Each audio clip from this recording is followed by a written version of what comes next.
আচ্ছা, দেখো ভৌগোলিক আবিষ্কার হচ্ছে, যেহেতু পর্তুগালের এটা হচ্ছে স্পেন, এটা হচ্ছে মরক্কো, আর এই যে স্পেনের এতটুকু অংশ এটা হচ্ছে পর্তুগাল। পর্তুগালের রাজধানী হচ্ছে লিসবন। পর্তুগালের রাজধানী কি বলতো? ভাই কথা আটকে যাচ্ছে, ভাই আপনার কথা আটকে যাচ্ছে। আটকাচ্ছে? এটা মনে হয় নেট প্রবলেম গো। এবার হ্যাঁ ঠিক আছে। হ্যাঁ, তাহলে তোমরা কি দেখতে পাচ্ছ স্ক্রিন?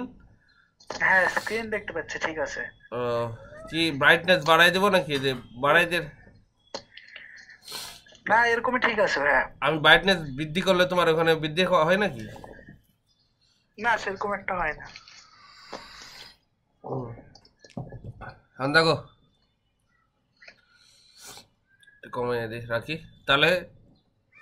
এই জায়গায় কিন্তু স্থলভাগ ভাই, এই জায়গায় কি স্থলভাগ। এই জায়গায় দেখো এটা হচ্ছে জিব্রাল্টার প্রণালী। কি প্রণালী? এই জায়গায় দিয়ে এই পর্তুগিজ বা এই যে এখানে কিন্তু ইংল্যান্ড এই জায়গায় আসতে চাইলে এইখানে আসার পরে, এইখানে যাওয়ার পরে, এইখানে যাওয়ার পরে, এখানে যাওয়ার পরে আর পথ নাই। পরবর্তীতে এটা সুয়েজ খাল খনন করা হয়েছে, এই যে লোহিত সাগর আর ভূমধ্য সাগরকে সংযুক্ত করার জন্য। এটা পরবর্তীতে, সে সময় তো ছিল না, এটা স্থলভাগ, এই মিশরের অংশ। এই স্থলভাগ পরে কাটা হয়েছে সুয়েজ খাল, তারপরে এখান দিয়ে এসে এখন তো পথ কমে গেছে, এই জায়গায় দিয়ে ভারতে, এটা মুম্বাই, এই জায়গায় আসা যায়। তো এখন দেখো সর্বপ্রথম যেহেতু পর্তুগিজরা আসছে ভারতীয় উপমহাদেশে, কারা সর্বপ্রথম আসছে প্রশ্ন ছিল? পর্তুগিজরা। আওয়াজ দিবা, হ্যাঁ, দু একজন থাকবা, বোঝা যাচ্ছে কিনা। এখন কতজন আসছে?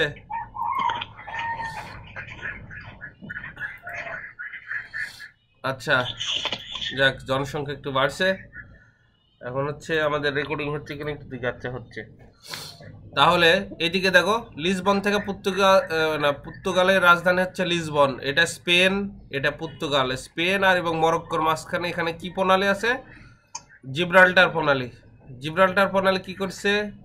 ইউরোপ মহাদেশ, যদি বলি ইউরোপ মহাদেশ এবং আফ্রিকা মহাদেশকে বিভক্ত করছে। দেশ যদি বলি তাহলে এটা হচ্ছে স্পেন এবং মরক্কোকে আলাদা করছে, সংযুক্ত করছে। কাকে? এটা আটলান্টিক মহাসাগর, এটা হচ্ছে আটলান্টিক মহাসাগর, এটা হচ্ছে ভূমধ্য মহাসাগর। এটা মহাসাগর না, এটা সাগর, মেডিটেরিয়ান সি, ভূমধ্য সাগর। আর এটা আটলান্টিক মহাসাগরকে সংযুক্ত করছে, তাই না? কোন প্রণালী বলতো? জিব্রাল্টার। এখন এই যে ভাস্কো দা গামা লিসবন থেকে, দেখো এই পথে তো আর পথ নাই আসার। এখানে বলা হয়, এই দিকে দেখো আফ্রিকা মহাদেশের এই যে নিচের এইখানে বলা হয় উত্তম আশা অন্তরীপ। তাহলে কি করছে দেখো, আফ্রিকা মহাদেশের পশ্চিম অংশ দিয়ে এইভাবে দিয়ে আফ্রিকা মহাদেশকে পাস করে এই যে এত পথ ঘুরে তারপরে এই যে কলিকট বন্দর উপস্থিত হয়েছিল পর্তুগিজরা। এখন প্রশ্ন হচ্ছে কেন এদের আসার দরকার, একটু বলি তোমাদের তার আগে। ইউরোপীয়রা যে খাবার খাচ্ছিল সেটা কিন্তু আর মশলাযুক্ত বেশি খাবার খায় না, কিন্তু আসলে ভাই আপনার কথার সমস্যা, কথা শোনা যাচ্ছে না। এইবার শোনা যায়? হ্যাঁ এবার ঠিক আছে। শুনতে পাচ্ছ? হ্যাঁ। আচ্ছা অন্তরীপের কি বলেছেন একটাও শোনা যায়নি। আচ্ছা, এখন তো এই পথে বাধা হচ্ছে কি বলতো? সব বিজনেস তো আগে হতো কি সমুদ্র পথে, এই জায়গায় তো তোমার কি ছিল? নৌপথে। এই জায়গায় তো ছিল তোমার কি? স্থল।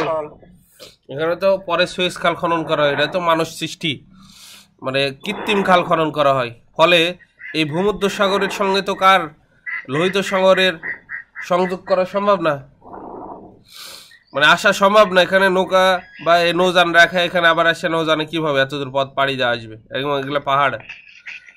তাই কি হয়েছিল, এবং আরেকটা কাহিনী ঘটছিল। ধরো এখান থেকে না হয় আসলো, আসার পরে এখান থেকে না হয় অন্য নৌকায় গেল, কিন্তু এইখানটা মনে করো 1453 সালে মুসলিমরা দখল করে নিয়েছিল। এই যে কনস্টান্টিনোপল এই জায়গায় ছিল, হ্যাঁ। মুসলিমদের সাথে ওদের সম্পর্ক ভালো ছিল না, ওরা ছিল অন্য পক্ষ।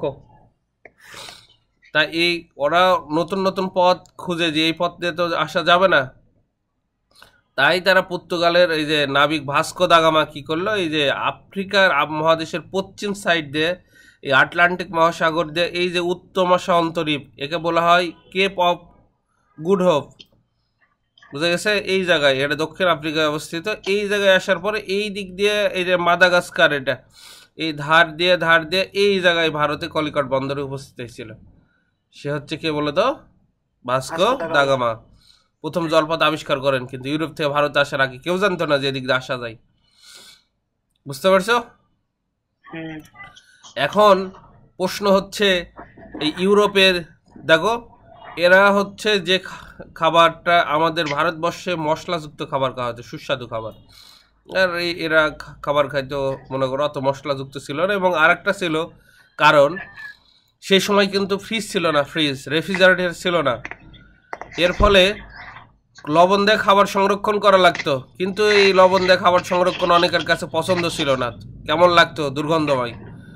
এই জন্যই মশলার চাহিদা বেড়ে যায়। এই স্থলপথে যেগুলো মশলা যাইতো, মনে করো এই স্থলপথ দিয়ে তো যাইতো, ব্যবসা বাণিজ্য হইতো না আগে স্থলপথ দিয়ে। স্থলপথে তো আর বেশি নেওয়া যায় না। এখান থেকে ধরো ভারতবর্ষ থেকে এই দিক দিয়ে স্থলপথ এখানে গেল, এখান থেকে আবার মুসলিমরা যেহেতু এখানে দখল করে ফেলেছে, তাদের সাথে তাদের শত্রুতা, এই পথে আর নেওয়া যেতে পারছে না। এখান থেকে নিয়ে জানা হয় এই জলপথ এখান থেকে নিয়ে গেল, বা এই জলপথ এখানে নিয়ে যায়, এখানে পাড়ি দিয়ে নিয়ে গেল। কিন্তু এই জন্য তাদের বিকল্প পথ দরকার, কারণ ইউরোপে মশলার চাহিদা বাড়ছিল এবং তারা এই চীন থেকে এই যে সিল্ক রোড আফগানিস্তানের এই দিক দিয়ে আসা লাগতো, এই জায়গায় যাওয়া লাগতো, এই সমুদ্র পথে এখান থেকে ইউরোপের বিভিন্ন দেশে যাইতো, কারণ এখন মুসলিমদের দখলে। এই সবাই কি দেখতে পাচ্ছ ক্লিয়ার? হ্যাঁ, কেউ নাই? হ্যাঁ বুঝতে পারছি ভাই। ও আচ্ছা, ক্লিয়ার বোঝা না গেলে সে করবা সঙ্গেই, বুঝে গেছে? সঙ্গে জানাবা। ঠিক আছে। তাহলে এই সিল্ক রোড দিয়ে চীন থেকে সিল্ক আসতো এবং ভারত থেকে মশলা যেত। কি খালি মশলা শুধু আর খাবারে ব্যবহার করতো না, কি করতো? খাবার সংরক্ষণের জন্য, না হলে তো পচে যাবে, কারণ সেই সময় রেফ্রিজারেটর ছিল না। এই জন্য মশলার চাহিদা দিন দিন ব্যাপক বাড়তে থাকে। এই বাড়ার জন্য এই যে বিকল্প পথ এরা আবিষ্কার করে এই ভাস্কো দা গামা, কারণ এই জায়গায় সেন্ট্রাল পয়েন্টে এখন মুসলিমদের অধিকারে চলে আসছে। এরা সারা জীবন খালি এদের বিরোধিতা করতো, এখন তো এদের জন্য বন্ধ পথ। বুঝতে পারছো? কি করা হতো? লবণ দিয়ে মাংস সংরক্ষণ করা হতো আগে, কিন্তু এটা অনেকের কাছে পছন্দ হতো না, লাগতো বেশি, লবণাক্ত হয়ে যেত। এবং আর একটা কি কাহিনী ঘটে, 1453 সালে কনস্টান্টিনোপলের পতন হয়। পতন হওয়ার পরে তুর্কি শাসন মানে শব্দ হচ্ছে খালি। এই তোমরা বন্ধ করো সবাই, সবাই মিউট করো, বুঝা গেছে? যাকে জিজ্ঞেস করবো কথা বলবা, হ্যাঁ? এই কি নামই ভুলে গেলাম, ওই যে কি কো, ওই যে কন্দা বাসা কি তোমার নাম? ও নুসরাত, তোমার এই যে, আচ্ছা তোমার এখন অবশ্য শব্দ নাই, সমস্যা নাই। আচ্ছা, যদি শব্দ আসে তখন বন্ধ করে দেওয়া, ওই যে তোমার ওই মাইক্রোফোন এখন বন্ধ করার দরকার নাই, তোমার এখন শব্দ আসেনি, সমস্যা নেই। তুমি কি সব দেখতে পাচ্ছ, শুনতে পাচ্ছ? আচ্ছা, তাহলে এদিকে দেখো, ওই যে তুর্কি সাম্রাজ্য এটা দখল করে ফেলে, এবং তুর্কিদের সাথে তাদের প্রায়, যেহেতু এর আগে ক্রুসেড চলতে থাকে, ক্রুসেড এমনিতে অনেক ধর্মযুদ্ধ হয়ে গেছে, ওরা তো ছিল খ্রিস্টান, এই জন্য ওই দিক দিয়ে আসার কোনো সম্ভাবনা নাই। ভূমধ্য সাগর, ওদের বিকল্প পথ হিসেবে আফ্রিকা ঘুরে এই যে ওই বন্দরে উপস্থিত হওয়া লাগে। কারণ হচ্ছে মশলার চাহিদা ব্যাপক পরিমাণ বৃদ্ধি পায় ইউরোপে, এখন তো ব্যবসার এই সুযোগ নেবে। এখন পর্তুগিজ কিভাবে আবিষ্কার করে দেখো, 1487 সালে পর্তুগিজ নাবিক কি বলতো, বার্তালোমো দিয়াজ প্রথমে আফ্রিকা মহাদেশের দেখো সর্বদক্ষিণের বিন্দু কি ছিল বলতো, কি বলে দেখালাম না, এটা আফ্রিকা মহাদেশ, এটা হচ্ছে উত্তর, আর সর্বদক্ষিণের বিন্দু কি বলতো, উত্তমাশা অন্তরীপ। বুঝতে পারছো? এই পর্যন্ত পৌঁছাতে সক্ষম হন, এর মাধ্যমে ইউরোপের দেখো হতে সমুদ্রপথে পূর্ব দিকে যাওয়ার জলপথ আবিষ্কার হয়, কিন্তু এখনও তারা জানে না যে আসলে কোন দিক যাইতে হবে। এই আবিষ্কার করার জন্য ভারতীয় মহাদেশ, সেই সময় তাদের কাছে স্বপ্ন ছিল যে ভারত যাব। এখন যেমন আমরা স্বপ্ন দেখি আমেরিকা, ইউরোপে যাব, কারণ সেই সময় সবচেয়ে সমৃদ্ধশালী দেশ ছিল ভারতীয় উপমহাদেশ। বুঝতে পারছো? কারণ এখানে অর্থনীতির সব চালক শক্তি এবং প্রচুর পরিমাণ ফসল উৎপাদন হতো, মশলা যাবতীয় সবকিছু পাওয়া যেত। এখন দিয়াজ কি করে, উত্তম সন্তরীপ ধরে যে আফ্রিকার কেনিয়া পর্যন্ত পৌঁছায়। কেনিয়া কোথায় আমি বলি, এই জায়গায় হচ্ছে কেনিয়া, এই জায়গায় এই পর্যন্ত পৌঁছাতে পারছে। এটা হচ্ছে কেনিয়া, এই দিক দিয়ে এসে এই পর্যন্ত আসে। বুঝতে পারছো? কিন্তু এখন দেখো আরব নাবিক তাকে দেখো ভারত মহাসাগর অতিক্রম করে ভারতে পৌঁছাতে সহায়তা করে। বুঝতে পারছো? আচ্ছা, এবার আসি দেখো 1498 সালে মে মাসে ভাস্কো দা গামা ভারতের কলিকটে পদার্পণ করে। এখন হাত ধরে কার হাত ধরে আসছিল? দিয়াজ। হ্যাঁ, তাহলে এখন পদার্পণ করে কিন্তু এই যে কার হাত ধরে বলো তো? Vasco da Gama. তাই আবিষ্কৃত হয় এইটা যুগান্তকারী আবিষ্কার। আবিষ্কৃত হয় ইউরোপের সাথে ভারতে জলপথে আসার অন্য আর একটা পথ, এবার সরাসরি পথ। কারণ আগে ঝামেলা ছিল এই জায়গায় স্থল, কারণ হয় সমুদ্র পথে এই জায়গায় এসে এই জায়গায় এই বন্দরে গেলে জাহাজ রাখতে হতো বা ভিড়াতে হইতো। এখান থেকে আবার এই যে স্থলপথে উট বা অন্য কোনো যানের সাহায্যে মালপত্র নেয়, এই জায়গায় আবার নৌকায় ওঠে, এই দিকে তারা ব্যবসা বাণিজ্য করতো। এখন দেখলো এটা পথ অনেক দূরে হলেও এটা প্রচুর, দেখো ডাবল পথ কিন্তু তারও বেশি, কিন্তু সরাসরি সমুদ্র পথে আসা যেত। এই আবিষ্কারটা করে হচ্ছে শুরু করে দিয়াজ, কিন্তু এই দিয়াজের হাত ধরে শেষ করে হচ্ছে আমাদের ভাস্কো দা গামা। তারপরে হচ্ছে স্পেনীয় আবিষ্কার। তো দিয়াজের আবিষ্কার পর পর্তুগিজরা এসে যাওয়ার দেখো রাস্তা নিয়ন্ত্রণ করবে এটা ভেবে কার সাথে যুদ্ধ বাঁধা যায়? পর্তুগালের সাথে প্রতিদ্বন্দ্বী স্পেনীয়। দেখো স্পেন আর পর্তুগাল কিন্তু এক জায়গায়। এই যে এটা হচ্ছে স্পেন, এটা হচ্ছে স্পেন, আর এর সামনে আসে এই যে সামনে ছোট্ট একটা অংশ, এটা হচ্ছে পর্তুগাল। দেখবা ওই স্পেনের পেটের মানে এক সাইডে আর কি পর্তুগাল অবস্থিত। বুঝতে পারছো? এনে চিন্তা শুরু হয়। এখন দেখো ইতালীয় অধিবাসী কলম্বাস এক পরিকল্পনা পেশ করে। তার ধারণা ছিল যে আটলান্টিকের ও দেখো পশ্চিমে নৌযান চালিয়ে তিনি ভারত পৌঁছাবেন, চালিয়ে গেলে তিনি ভারত এবং চীনে পৌঁছাতে পারবেন। এখন যেটা করলো এই যে তোমার স্পেন, এই কলম্বাস ভাবছিল এই এরা তো এই পূর্ব দিক দিয়ে আসতেছে, এরা যাবে হচ্ছে পশ্চিম দিক দিয়ে। এই কলম্বাস যাইতে যাইতে আমেরিকা আবিষ্কার করে ফেলে, কারণ এই দিক তো পৌঁছাতে পারবে না। আমেরিকার পরে আবার আরেকটা সাগর আছে, সেটা পৌঁছাইলে তো ভারতে আসতে পারবে। এইভাবে আবিষ্কার হয় আমেরিকা আর কি। সেখানে যাওয়ার পরে একে একে অন্যরা যাওয়া শুরু করে। সেখানকার উপজাতি ছিল বা আদিবাসী ছিল, উপজাতি না তো আদিবাসী ছিল, রেড ইন্ডিয়ান। ওদেরকে ব্যাপকভাবে মানে মেরে ফেলে আর কি, ওদেরকে উচ্ছেদ করে দেয়।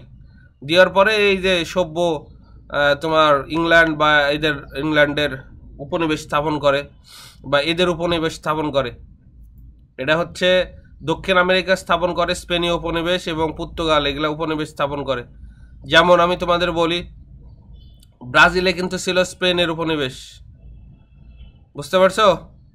এরকম ওখানে ছিল হচ্ছে তোমার হচ্ছে এই জন্য ওরা দেখবা স্পেনীয় ভাষায়, ব্রাজিলে স্পেনের না পর্তুগালের ছিল তা জানি না, তবে আর্জেন্টিনায় ছিল মেবি হচ্ছে স্পেনের। এই জন্য স্প্যানিশ ভাষায় ওরা কথা বলে, ওদের উচ্ছেদ করে দেওয়া হয়েছিল। এইভাবে ভারতীয় দ্বীপপুঞ্জ যখন আবিষ্কার করেন তখন আর নাম রাখেছে, দেখো এরা ইন্ডিয়া আবিষ্কার করার জন্য গেছিল কলম্বাস, কিন্তু চলে গেছে কোথায়? আমেরিকাতে। আমেরিকার মহাদেশে যাওয়ার আগে যে দ্বীপপুঞ্জ ছিল, ওই দ্বীপপুঞ্জের নাম এখনো কিন্তু আছে, বুঝেছে? ওই যে খেলে না যারা, ওই যে ভালো ওয়েস্ট ইন্ডিজ, ওয়েস্ট মানে পশ্চিম ইন্ডিয়া নাম দেয় এরা।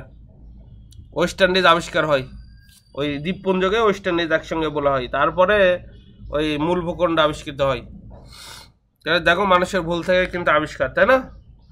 তাহলে নাম দেয় কি বলতো? পশ্চিমীয় ভারতীয় দ্বীপপুঞ্জ। আসলে কিন্তু ওরা অন্য মহাদেশ, ওরা জানতোই না, মনে করেছে আমরা ইন্ডিয়াতে পৌঁছে গেছি। এরপর আরও 3বার কলম্বাস তার আবিষ্কৃত স্থানে দেখো ব্যবসায়, ধর্ম প্রচার এবং উপনিবেশদেরকে নিয়ে এসেছিল। স্বর্ণ, মশলা অথবা সিল্কের কোনো সন্ধান তারা পেল না, কারণ তারা তো আসলে ভাবছে যে আমরা ইন্ডিয়াতে আসছি। আসলে তো ওরা ইন্ডিয়াতে যায়নি, ওরা চলে গেছে কোন মহাদেশে? আমেরিকা মহাদেশে। ওরা ভাবছে এটাই মনে হয় ইন্ডিয়া, এই জন্য তাহলে তো ওরা মশলার দেখা পাবে না, কারণ মশলা তো আছে ইন্ডিয়াতে, বুঝতে পারছো? তারপর কলম্বাস এদেরকে ইন্ডিয়ান বা ভারতীয় বলেন, এখনের থেকে নাম আছে ওয়েস্ট ইন্ডিজ, নাম শুনবা ওয়েস্ট ইন্ডিজ আছে, ওই যে ক্রিকেট খেলে আর কি। এভাবে দেখো আমেরিকার আদিম অধিবাসীর ইন্ডিয়ান নাম অধিভূত করা হয়, ইন্ডিয়ান মানে ওদের রেড ইন্ডিয়ান বলা হয়। এই কলম্বাস যে ভুল করেছে, আসলে সে ওখানে যেতে পারেনি, মানে ওটা আসলে ভারত না, এই ভুলটা প্রথম ধরা দেয় কিন্তু ইতালি নাবিক আমেরিগো ভেসপুসি। এগুলো মনে রাখো নাম, এগুলো তেমন পরীক্ষায় খুব একটা ইম্পর্টেন্ট যে তা না, এই যে এই জিনিসটা জানতে হবে। দেখো 1503 সালে আমেরিগো ভেসপুসি নামের এক ইতালীয় নাবিক একটি চিঠিতে দাবি করেন যে তিনি একটি নতুন পৃথিবীর সন্ধান মানে পাইছে আর কি। এখন নতুন পৃথিবী তো এদের আসার কথা ছিল স্পেন থেকে, এই দিক দিয়ে এইদিকে ছিল ভারতীয় মহাদেশ, এই জায়গায় ভারত, কিন্তু এরা এই দিকে নৌকা চালায়, এই যে দ্বীপপুঞ্জ দেখতেছি এটা হচ্ছে এর নাম রাখছে ওয়েস্ট ইন্ডিজ, পশ্চিম ভারতীয় দ্বীপপুঞ্জ। এরা এখন এখানে এসে মশলা খুঁজতেছে বা স্বর্ণ কই, এরা যেটা শুনছে কানে কিন্তু আসে দেখতেছে মিল নাই, কারণ তারা তো ভুল পথে চলে গেছে। এই পথটা আবিষ্কার করেছে হচ্ছে কারা? পর্তুগিজরা। আর স্পেনেরা যেহেতু এদের সাথে যুদ্ধ বাঁধছিল, এই জন্য এরা করছে কি এই দিক দিয়ে যায়, এই দিক এরা চলে গেছে, এই পথে যায়নি, কারণ এই পথে এরা ব্যারিকেড সৃষ্টি করে রাখছিল। কারা এটা? এই যে এখানে স্পেনের, এখানে এই যে পর্তুগাল, পর্তুগালের রাজধানী কি বলতো? Lisbon, Lisbon. আর স্পেনের রাজধানী কি? মাদ্রিদ, ঠিক আছে? তাহলে প্রথম আমেরিকা আবিষ্কার করেন কে? ক্রিস্টোফার কি? কলম্বাস। আর ওর উদ্দেশ্য ছিল, আসার উদ্দেশ্য ছিল ভারত, এই ভারতীয় মহাদেশে, ভারতীয় উপমহাদেশে, কিন্তু সে ভুল করে চলে গেছে হচ্ছে আমেরিকা মহাদেশে, বুঝতে পারছো?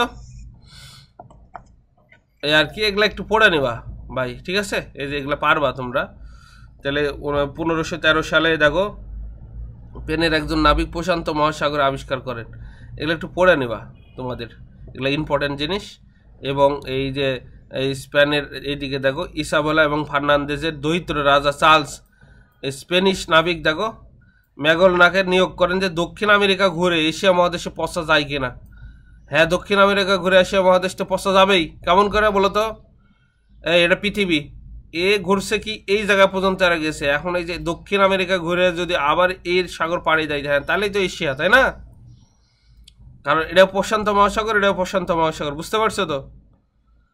তাহলে কি হবে দেখো তো, সমস্ত পৃথিবী ঘোরা হয়ে যাবে না? এখান থেকে যদি এখানে যায়, এখানে আসে, এইখান থেকে যদি আবার এই দিক থেকে আসে, এইখানে যদি আবার চলে আসতে পারে এই জায়গায়, তাহলে সমস্ত এখান থেকে এখানে গেল, এই দিক দিয়ে গেল, যাওয়ার পরে এরা তো এই জায়গায় আসলে পৃথিবীতে গোল, এইখান থেকে যদি আসে এই যে এখানে এশিয়া মহাদেশ, এখান থেকে আসে যদি আবার এখানে আসে, তাহলে সমস্ত পৃথিবী ঘোরা হয়ে গেল না? এটা মানব জাতির জন্য সেই সময় একটা বড় আবিষ্কার ছিল।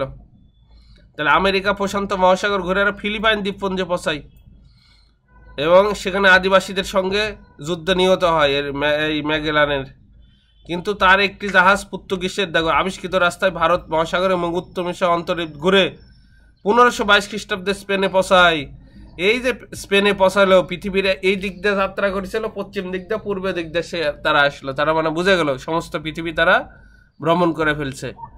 এটাই ছিল মানব ইতিহাসে প্রথম জাহাজ যে করে পৃথিবী পরিভ্রমণ করা, এর আগে কেউ কখনো করতে পারেনি, বুঝতে পারছো? তাহলে এই যে দেখো এখান থেকে স্পেন থেকে এই জায়গায় দেখো আমেরিকা মহাদেশের দক্ষিণ সাইড দিয়ে এই জায়গায় তারা ফিলিপাইনে পৌঁছাইছিল, এবং পরে ফিলিপাইন থেকে এই দিক দেশে যে ভারতীয় মহাদেশে দেয় আবার এই মনে করো এই যে অত্যম অন্তরীপ দিয়ে এই জায়গায় পৌঁছাইছে, বুঝতে পারছো?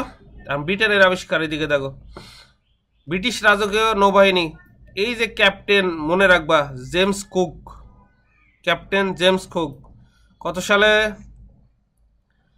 1770 সালে। এই তখনও কেউ জানতো না যে এই অস্ট্রেলিয়া মহাদেশ বলে কোনো মহাদেশ আছে, বুঝে গেছে? কারণ ওরা তো বিচ্ছিন্ন এই জায়গাগুলো থেকে। অস্ট্রেলিয়া আছে এই মনে করো এই যে এই জায়গায়, এরকম জায়গায় চারিদিকে সমুদ্র। অস্ট্রেলিয়ার সিডনির দেখো বোটানি উপসাগরে অবতরণ করে, তিনি প্রথম ইউরোপের মধ্যে অস্ট্রেলিয়ার পূর্ব উপকূলে অবতরণ করে। এই যে পূর্ব উপকূল অস্ট্রেলিয়ার এই যে এই জায়গায় অস্ট্রেলিয়ার এগুলা জায়গাতে মানুষ বসবাস করে, আর বাকিগুলো সব ফাঁকা, কারণ এগুলা মরুভূমি, এইগুলা সব মরুভূমি। এই অস্ট্রেলিয়ার রাজধানী এই জায়গায়। এই এগুলা একটু মনে করবা। তাহলে এখানে আছে উত্তম আশা হলো একটা কি বলতো, অন্তরীপ, অন্তরীপ, ঠিক আছে। কিছুক্ষণ আগে পড়ালাম উত্তম আশা অন্তরীপ কোন মহাদেশে অবস্থিত? আফ্রিকা মহাদেশে অবস্থিত, আফ্রিকার দক্ষিণে অবস্থিত। দেখালাম এই অনেক সময় ইংলিশ আছে, কেপ অফ গুড হোপ মানেই হচ্ছে উত্তম আশা অন্তরীপ, এটা হচ্ছে দক্ষিণ আফ্রিকায় অবস্থিত, একটু মনে রাখবা। দেখো কোন সালে ইউরোপে হতে ভারতীয় আসার জলপথ আবিষ্কৃত হয়, এটা কিন্তু দেখো কত রাজশাহী বিশ্ববিদ্যালয়ে আসছে, এই যে রাজশাহী বিভাগে প্রাথমিক বিদ্যালয়ে আসছে, পিএইচডির পরীক্ষা আসছে। তাহলে মনে রাখবা 1898 সালে ভাস্কো দা গামা করে। এগুলো একটু দেখে নিবা, পিডিএফ দেওয়া আছে তোমাদের, এটি পড়বা। ল্যাটিন আমেরিকার দেখো ইউরোপীয় উপনিবেশ, এই ল্যাটিন আমেরিকা বলতে কি বোঝায়? দক্ষিণ আমেরিকার ল্যাটিন আমেরিকা বলে। একটু যাই তোমাদের আমি দেখাই, এই মনে করো গ্রাফটা দেখাই। এদিকে দেখো এই যে দক্ষিণ আমেরিকা মহাদেশ, একে বলা হয় ল্যাটিন আমেরিকা, ল্যাটিন, ঠিক আছে। কোন আমেরিকা? Latin America. এই এরা যেহেতু এই দেশে আসছে, এখানে যারা আদিবাসী লোক বসবাস করতো তারা অস্ত্র বা আধুনিক সভ্যতার সাথে অনেক পিছে, এদের অস্ত্রগুলো ছিল উন্নত, এদেরকে হটায় দেয়, এরা হচ্ছে আস্তে আস্তে উপনিবেশ স্থাপন করে ব্যবসা বাণিজ্যের জন্য, স্থানীয়দের হটায় দেয়। এভাবে ওদের ভাষা, সংস্কৃতি, কালচার সবকিছু ওদের উপর চাপায় দেয়। চাপিয়ে দেওয়ার ফলে এই ল্যাটিন আমেরিকা ইউরোপীয় উপনিবেশ। এখনও ল্যাটিন আমেরিকার প্রায় সব দেশেরই ভাষা, রাষ্ট্রীয় ভাষা ইউরোপীয়। তাহলে এখন প্রশ্ন হচ্ছে, দেখো আটলান্টিক এবং প্রশান্ত মহাসাগর দ্বারা বিচ্ছিন্ন আমেরিকায় গড়ে উঠেছিল কি কি সভ্যতা? একটা মায়া সভ্যতা। এখান থেকে প্রশ্ন হয় ভাই, এটা ভেরি ভেরি ইম্পর্টেন্ট। আর একটা হচ্ছে আজটেক এবং আর একটা হচ্ছে ইনকা। এখন প্রশ্ন হচ্ছে মায়া সভ্যতা কোথায় গড়ে উঠেছিল? মায়া সভ্যতায় কিন্তু ভাই মধ্য আমেরিকায়, মনে রাখবা, বিশেষ করে মেক্সিকোতে, মেক্সিকো, হন্ডুরাস, বেলিজ, এই যে মায়া সভ্যতা ছিল। আমি গ্রাফে একটু দেখাই, এই মধ্য আমেরিকায় মায়া সভ্যতা কোথায় ছিল? মধ্য আমেরিকায় এই জায়গায় ছিল মায়া সভ্যতা। আর ইনকা সভ্যতা ছিল এই যে পেরুর এই জায়গায়, ইনকা সভ্যতা। ইনকা সভ্যতার অন্যতম নিদর্শন হচ্ছে মাচু পিছু, পাহাড়ের উপরে একটা বিশাল শহর, সেই সময় উন্নত শহর, তাও ধ্বংসাবশেষ পাওয়া গেছিল এবং ছিল। এটা সপ্তম আশ্চর্য কয়েকবার হয়েছিল পৃথিবীতে। এই যে পৃথিবীতে বলতে আমাদের এই যে সপ্তম আশ্চর্য ঘোষণা করা হয়, যেমন ভারতের তাজমহল এগুলো স্থান পায়, সেরকম পাইছিল। কারণ মায়া সভ্যতা ভেরি ভেরি ইম্পর্টেন্ট, 3-4 বার করে পড়ে ভালো সবাই। মায়া সভ্যতা মধ্য আমেরিকা, মায়া সভ্যতা কোন আমেরিকায়? মধ্য আমেরিকায়। কয়জন আছো? অনেকেই আছো তো, ঠিক আছে। এই পোর কানেকশন কার, এই যে ইয়ার আমাদের কি ওর নামই ভুলে গেলাম, এটা কে জানি, মোহাম্মদ, এই নাম খালি শুধু ভুলে যাই, আমাদের মমিন। আই মমিন, শুনতে পাচ্ছ? হ্যালো, তুমি বলো তো মায়ের সভ্যতা কোন আমেরিকায়? হ্যাঁ, মায়ের সভ্যতা বলো মধ্য আমেরিকা, মনে থাকবে, বিশেষ করে মেক্সিকো, মনে থাকে যেন। এই মায়ের সভ্যতার ক্যালেন্ডার দেখো, মায়া ক্যালেন্ডার হাব অনুযায়ী 20 দিনে মাস, 18 মাসে বছর গণনা করতো। এরাও কিছু গণনা শিখছিল আর কি, মানে সমস্ত বিশ্বেই মানুষ ছড়াইয়া ছিল, মজার বিষয়। এখন একটা জিনিস তোমরা দেখো, ওই ওরা কখনো ঘোড়া দেখেনি, বুঝছো? এখন তো কেউ যদি, তুমি যদি কোনো জায়গায় যায় উচ্ছেদ করতে চাও, ইউরোপেরা যায় ওখানে, ওরা উচ্ছেদ করে নিজেদের দাবি করতে চাচ্ছে, মানে নিজেরা নিয়ে নিতে চাচ্ছে, ওখানে উপনিবেশ বসাতে চাচ্ছে, ওখানে যারা স্থানীয় আছে তারা তো ছেড়ে দেবে না, ওরাও জনসংখ্যায় অনেক। এখন দেখো 1519 বা 21 সালে দেখো হার্নাদো কার্তেজ নামক একজন কনকুইস্টোদোর, মানে স্পেনীয় ভাষায় অভিযানকারী, 600 লোক মাত্র, এবং 60টি কামানি, 13টি ঘোড়া, এই 13টি ঘোড়াই ওদের কাল হয়ে দাঁড়াইছে। ওরা জীবনে ঘোড়া দেখেনি, এরা যখন ঘোড়া নিয়ে গেছে ওরা ভাবছে এরা অন্য গ্রহের প্রাণী, কে এরা, বুঝে গেছে। মেক্সিকো আক্রমণ করে, এই কামান বা এই যে ঘোড়া ইতিপূর্বে ওরা দেখেনি, এই কামানের শব্দ আর এই ঘোড়ার মতো পানি দেখে ওরা হতভম্ব হয়ে যায় আর ভয়ে পালিয়ে যায়। কোথায় 1 মিলিয়ন মানে হচ্ছে, এদিকে দেখো আজটেক, মানে এরা ছিল 10 লক্ষ আর এরা ছিল 600 মাত্র। এরা দেখে পালায় যায় 10 লক্ষ লোক, খুব সহজে এরা পরাজিত হয়। বুঝতে পারছো? এদের জমানো সবকিছু সম্পদ লুণ্ঠন করে এবং এদের হত্যা করে করে এরা হচ্ছে এভাবে ওদের উপর চাপে বসে। তাহলে ইনকা সম্রাটগণ পেরুতে তাদের কি বলতো বাসস্থান হিসাবে দেখো মাচু পিছু, ইনকা সভ্যতার নিদর্শন কি তাহলে মাচু পিছু। এটা কয়েকবার সপ্তম আশ্চর্যে স্থান পাইছে। ইনকা সভ্যতা কিন্তু দক্ষিণ আমেরিকায়। আর যদি বলে কি সভ্যতা বলো তো, মায়া সভ্যতা। ভালো করে আবার পড়ো এটা, মায়া সভ্যতা মধ্য আমেরিকায়, ইনকা সভ্যতা কিন্তু দক্ষিণ আমেরিকায়। ইনকা সভ্যতার একটা হচ্ছে দেখো, ইনকা সভ্যতার সবচেয়ে প্রাচীন যে ওদের তৈরি শহর আছে সেটা হচ্ছে মাচু পিছু। পাহাড়ের উপর ভাই, একটু সার্চ দিয়ে দেখবা মাচু পিছু, বুঝে গেছে? ও তো পাহাড়ের উপর উঠলো কিভাবে আর এত ওই যে ইট পাথর এগুলা নিয়ে যে করলো কিভাবে, এখন এটাও গবেষণার বিষয়, মিশরের পিরামিডের মতো। বুঝতে পারছো? এখানেও দেখো এই ইনকা সভ্যতারও ভাগ্য খারাপ হয়ে গেছে এদের, এতদিন ওরা শান্তিতেই ছিল। এই দেখো কনকুইস্টার এই যে ফ্রান্সিসকো এই পিজোরো মাত্র 180 জন্যে ওই ইনকা সভ্যতা আক্রমণ করে এখানেও দখল করে ফেলে। ইনকা সভ্যতার এদিকে দেখো ব্যাপ্তিকাল ছিল প্রায় অনেক দিন, 100 বছর। আর প্রশ্নটা আসে, মায়া সভ্যতা বিশ্বের কোন অঞ্চলে বিরাজমান? মায়া সভ্যতা হলো মধ্য আমেরিকা, আর ইনকা সভ্যতার হলে কি হবে বলো তো, দক্ষিণ আমেরিকা। নতুন দেখো সপ্তম আশ্চর্য মাচু পিছু কোন সভ্যতার নিদর্শন দেখেছো? ইনকা সভ্যতা। ইনকা মনে রাখবা, মাচু পিছু ইনকা সভ্যতা। এই দুইটা পরীক্ষায় যা ঝামেলা হয়ে যায়। এখন ল্যাটিন ভাষা কি? এই তোমরা বলো তো ভাই, কারা ওদের আক্রমণ করছিল? ইউরোপের দেশগুলো না? বুঝতে পারছো? এই ইউরোপের দেশ যেগুলো ছিল আগে কোন ইয়াতে ছিল বলো তো, রোমান সাম্রাজ্য ছিল না? ওই রোমান সাম্রাজ্যের ভাষাই হচ্ছে মনে করো, ওই হচ্ছে রোমান সাম্রাজ্যের ভাষা একটু বিকৃতি হওয়ার পরে যে ভাষার সৃষ্টি হয় ওটাই হচ্ছে ল্যাটিন ভাষা। যে ভাষা মূলত স্পেন পর্তুগাল এরা কথা বলে, স্পেনীয় ভাষা, এদেরকে বলা হয় স্পেন। তারপরে হচ্ছে ইতালি, এগুলাকে বলা হয় ল্যাটিন।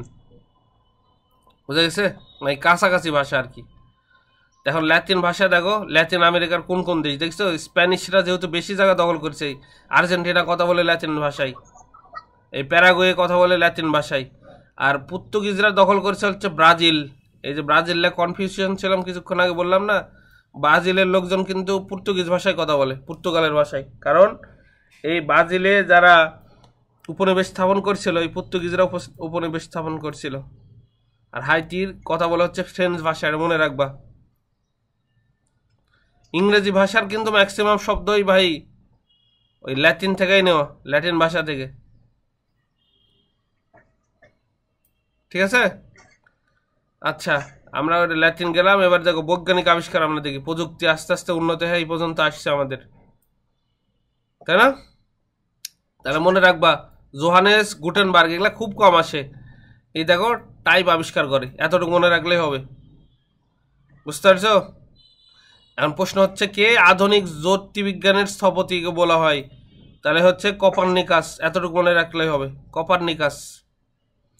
গ্যালিলিও কি করে? গ্যালিলিও তো জানো অনেকেই, এ কিন্তু ইতালীয় পদার্থবিদ, জ্যোতির্বিদ এবং গণিতবিদ ছিল ইনি, এই ভদ্রলোক। ঠিক আছে? এবং গ্যালিলিওর অনেক আবিষ্কার আছে, ফিজিক্সে এখনো পড়ানো হয়। ঠিক আছে? তো এখন দেখো গ্যালিলিওর যতগুলো আবিষ্কার আছে তার মধ্যে এই যে দূরবীন যন্ত্রের উন্নয়ন করেছিল। দূরবীন যন্ত্রের উন্নয়ন করার ফলে আকাশ স্পষ্টভাবে দূরের জিনিস দেখা যেত এবং অনেক কিছু জ্যোতির্বিদ্যায়, এই জ্যোতির্বিদ্যায় অনেক কাজে লাগছে গ্যালিলিও। তা আমরা এটা গেলাম। এবার আসি ইউরোপে। দেখো জাতীয় রাষ্ট্রের উদ্ভব ও বিকাশ। এই মধ্যযুগে ইউরোপে কিন্তু স্পিকার খোলা আছে, স্পিকারের জন্য সমস্যা হচ্ছে, বন্ধ করতে বলেন। স্পিকার কার অন আছে গো? দেখি এখানে এই যে শব্দ হচ্ছে, বন্ধ করতে বলো। এই মমিন স্পিকার বন্ধ করো। তারপরে আছে হচ্ছে ইয়ার এই কি নামই ভুলে গেলাম, নাম শুধু ভুলে যায়। নুসরাত তোমার স্পিকার বন্ধ করো। কিভাবে বন্ধ করবা? এই যে এখানে দেখতেছো সিম্বল এরকম, এই যে দেখো মাউস নিয়ে যাচ্ছে এরকম, এই যে মাউথ স্পিকারে কথা বলে না, এর উপর ক্লিক করলে তোমার এটা ক্রস হয়ে যাবে। দেখো হ্যাঁ, এখন দেখো মধ্য, এইদিকে দেখো মধ্যযুগে ইউরোপে কিন্তু আলাদা রাষ্ট্র ছিল না, তখন ছিল একক শাসক, পুরাটাই মনে করো শাসন করতো। প্রথমে ছিল তোমার হচ্ছে রোমান সাম্রাজ্য, রোমান সাম্রাজ্য মানে বোঝাতো পুরা ইউরোপ। কিন্তু পরে ওই যে জার্মানরা আসে পশ্চিম অংশ দখল করে নাই, ওগুলা সব মিলে তখন হচ্ছে জার্মানি ওটা হয় আর কি, জার্মান সাম্রাজ্য হয়। পূর্ব অংশ হয় হচ্ছে কনস্ট্যান্টিনোপল থেকে যায়। তেমনি আস্তে আস্তে এদের কালচার, রুচি এবং তাদের ভাষা অনুসারে এক এক রাষ্ট্র আলাদা হতে থাকে, যেমন ইংল্যান্ড, জার্মানি, তারপরে ফ্রান্স, ইতালি, এভাবে আলাদা আলাদা হতে থাকে। কারণ কেন আলাদা হয় একটু বলি। এই যে যখন ইতালিরা মনে করো রোমান সাম্রাজ্য শাসন করতো, শাসন তার কেন্দ্রে থেকে সব শাসন করা সম্ভব না, এটা একটা মনে করো রাজ্য, এটা একটা রাজ্য, এটা একটা রাজ্য, এরকম রাজ্যের আন্ডারে শাসন করতো। পরে এগুলা স্বাধীন হয়ে যায়, কিছুটা দুর্বল হয়ে পড়লে কেন্দ্রের শাসন, পরে এরা আস্তে আস্তে এভাবে দেশের উদ্ভব হয়, এদের কৃষ্টি কালচার এদের থেকে আলাদা হয়ে যায়, এদের সাথে আলাদা বিরোধ সৃষ্টি হয় এবং একটা জাতিসত্তা তৈরি হয়। এভাবে আস্তে আস্তে ইউরোপে, এই যে ইউরোপের দেখো জাতীয় রাষ্ট্রের উদ্ভব এবং বিকাশ ঘটে। বুঝতে পারছো? ওই যে বাংলা যখন শাসন করতো, ধরো কোনো সময় শাসন করতো দিল্লি, এরা বাংলা প্রদেশ ছিল, আবার কোনো সময় শাসন করতো অন্য রাজা, পাল রাজা। বাংলার মধ্যে আবার ভাগ ছিল, একটা ছিল গৌড়, আর একটা ছিল বঙ্গ, সমতট, এরকম ভাগ ছিল আর কি সেই সময় আর কি। বুঝতে পারছো? এখান থেকে এই বিভিন্ন রাষ্ট্রের উদ্ভব হয়, এগুলো একটু দেখে নেবে আর কি।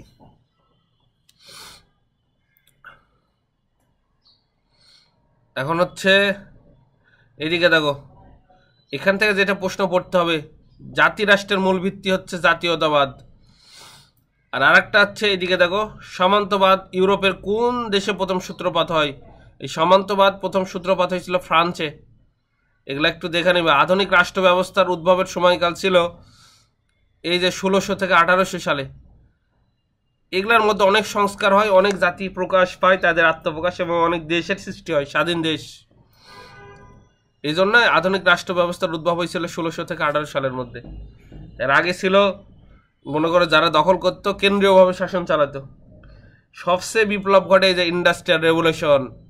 এতদিন মানুষকে সব হাতের মাধ্যমে কাজ করতে হতো, যেমন নৌকা চালাবে, পাল তোলা নৌকা, পাল তুলতে হতো এবং ঠেলতে হতো ইয়া দ্বারা, নৌকার মনে করো ওই যে এটা বলে না বৈঠা দ্বারা ঠেলতে হতো, অনেক লোক একসঙ্গে কাজে লাগানো হতো। এবং ওই যে যারা ইউরোপে উন্নত, তারা ওই আফ্রিকা থেকে যারা দাস ছিল, দাস, তাদের নিয়ে যেগুলো কাজে লাগাতো, অমানবিক নির্যাতন করতো বর্বর ইউরোপীয়রা। আমাদের ভারতবর্ষকেও শোষণ করে গেছে 190 বছর, সব কিছু নিয়ে গেছে ভাই। এই জন্য আমরা একটু যেরকম উন্নত হওয়ার কথা ছিল, আমাদের সম্পদ দ্বারা উন্নতি হয়ে গেছে। এত কিছুর পরে প্রথম যে আবিষ্কার করেছে সেটা হচ্ছে বাষ্প ইঞ্জিন। এবার থেকে দেখো মানুষের আর হাতে কাজ করতে হয় না, বাষ্প ইঞ্জিন। কত সালে? 1769 সালে স্কটিশ প্রকৌশলী। এখন স্কটিশ কার মধ্যে আছে বলতো? ব্রিটিশের মধ্যে, ব্রিটিশ বা আমরা যুক্তরাজ্য যদি বলি, UK, United kingdom. United kingdom হচ্ছে 4টা দেশের সমন্বয়, একটা ইংল্যান্ড, ওয়েলস, স্কটল্যান্ড। স্কটল্যান্ডে যারা জন্মগ্রহণ করে বা স্কটল্যান্ডের যারা অধিবাসী তাদেরকে বলা হয় স্কটিশ। ওই যে তোমরা রবার্ট কিসের ভুলে গেলাম, ব্রুসের গল্প শুনেছিলে না, 7 বার ওই তোমার হচ্ছে একটা গোয়ার মধ্যে আশ্রয় নেয়, 7 বার একটা মাকড়সা উপরে ওঠার চেষ্টা করে, কিন্তু বারবার পড়ার পর 7 বারে সফল হয়। স্কটল্যান্ডের ওই সে রাজা ছিল মনে করো, সেই স্কটল্যান্ডের একজন প্রকৌশলী হচ্ছে জেমস ওয়াট, বাষ্প ইঞ্জিন আবিষ্কার করে। বাষ্প কি? এই প্রচণ্ড তাপ দিয়ে পানিকে বাষ্প করা হয়, বাষ্পের সাহায্যে পিস্টন নাড়ানো হয়, পিস্টন নাড়ানোর ফলে চাকা ঘুরতে থাকে। আমাদের রেলগাড়িগুলো যখন রেলগাড়ি আবিষ্কার করা হয়, প্রথমে কিন্তু ওই সব ইঞ্জিনগুলো ছিল বাষ্পীয় ইঞ্জিন, তোমরা যদি এই যে রেল গেটে আসো রাজশাহী, দেখবা প্রথমে একটা ইয়া করা আছে, ওই যে রেল গেটের ওখানে দেখবা একটা রেল স্টেশন, রেলের ওই যে ইঞ্জিন প্রদর্শন করা আছে সেই ব্রিটিশ আমলের। এই এরকম বড় উপরে একটা ইয়ে আছে ধোঁয়া বের হওয়ার, ওটা হচ্ছে স্টিম ইঞ্জিন। এর ফলে কি হয় দেখো, যন্ত্রচালিত বড় বড় ফ্যাক্টরি শিল্পোৎপাদন শুরু হয়, মানুষ একটা প্রবেশ করে যান্ত্রিক যুগে। এরপরে আস্তে আস্তে আসে তো জানো বিদ্যুৎ, আধুনিক যুগের সবচেয়ে বড় আবিষ্কার যেটাই বলুক বিদ্যুৎ। এখন তুমি কল্পনা করো তো 1 মাস বিদ্যুৎ না থাকলে কি হবে, কিছু চলবে? আর প্যাটেলের কোনো ভ্যান নাই, কিচ্ছু নাই, কোনো কিছুই মনে করো সব এখন চার্জার সিস্টেম হয়ে গেছে, তোমার মোবাইলগুলো সব অফ, যোগাযোগ অফ, যাতায়াত অফ, সব অফ হয়ে যাবে। সেই সময় দেখো এই যে শিল্প বিপ্লব শুরু হয় স্টিম ইঞ্জিন দ্বারা। তাহলে বাষ্পীয় ইঞ্জিনকে আবিষ্কার করে জেমস ওয়াট, মনে রাখবা। সে একজন কি স্কটিশ, মানে স্কটল্যান্ডে তার জন্ম। এবার ইউরোপে দেখো শক্তিশালী রাজতন্ত্রের প্রতিষ্ঠাতা, এখন সেগুলো একটু পড়ি। Establishment of the powerful monarchy in Europe. শক্তিশালী ইউরোপের কি ছিল রাজতন্ত্রের মধ্যে? একদিকে ছিল ইংল্যান্ড, ফ্রান্স, এগুলো ছিল। প্রুশিয়া পরে ওই যে তোমার সব রাজ্যকে একত্রিত করে এখন জার্মানির উদ্ভব হয়, জার্মানি সৃষ্টি করে। জার্মান যতগুলো রাজ্য আছে তার মধ্যে প্রুশিয়া ছিল সবচেয়ে শক্তিশালী। এরপরে ছিল রাশিয়া সাম্রাজ্য। রাশিয়া সাম্রাজ্যের যারা রাজা হতো তাদেরকে বলা হতো জার। এবার অস্ট্রিয়া ছিল, স্পেন ছিল, এগুলো ছিল। তো ইংল্যান্ড তো জানো, ফ্রান্স ও ইংল্যান্ডের, এই ফ্রান্স আর ইংল্যান্ডের সাথে প্রায় 200 বছর যুদ্ধ করছে একে অপরের সাথে। একবার এরা জিতে, একবার এরা হারে, একবার এরা হারে তো এরা জিতে, এই যুদ্ধ চলতেই থাকে 100 বছর, কিন্তু ইনডাইরেক্টলি ভাবে প্রায় 200 বছর, মানে এই অবস্থা। বুঝতে পারছো? 1337 থেকে 1453, তারও আগে থেকে এদের সংঘাত এমনিতে চলে ছোটোখাটো, কিন্তু মেন সংঘাত যখন শুরু হয় মানে যুদ্ধের আকারে ধারণ করে একবারে, এই প্রায় 100 বছর যুদ্ধ করে একে অপরের সাথে। ঠিক আছে? তো এই যুদ্ধে মনে করো এগুলা যুদ্ধে চলতেই থাকে। কোনোবার এই তো বললাম তো, এই যে ইংল্যান্ড সাম্রাজ্য, তারপর আছে ফ্রান্স। বুঝতে পারছো? ফ্রান্সের যেটা তোমাদের পড়তে হবে, এইদিকে দেখো, এই 14 লুই, ফ্রান্সের তো আগে সাম্রাজ্য ছিল, রাজার বেটায় রাজা হয়তো, এই এতটাই শক্তিশালী হয়ে গেছিল, ও বলে আমি রাষ্ট্র, কোনো কিছু নাই রাষ্ট্রে, আমি যা বলবো তাই হবে, আমি যেটা সংবিধান লিখবো সেটাই সংবিধান হবে, আমি যে কথা বলবো শুনতে হবে, আমার উপর দিয়ে কোনো কথা চলবে না। ঘোষণা দিচ্ছে আমি রাষ্ট্র, আমি সব। এর 14 লুই, এটা মনে রাখবা। এর প্রশ্ন আসে কে বলছিল আই অ্যাম দ্যাট স্টেট, আমি রাষ্ট্র? তাহলে অ্যান্সার হবে ফ্রান্সের, দেখো 14 লুই এই ঘোষণাটা করছিল, মনে রাখবা। এত শক্তিশালী হয়ে উঠছিল রাজতন্ত্র, মানে ওই রাজার ছেলেই রাজা হবে, প্রজার ছেলে প্রজা হবে। সেই সময় তো কোনো গণতন্ত্র বা এগুলো ছিল না, এ আর কি, স্বৈরতন্ত্র ছিল।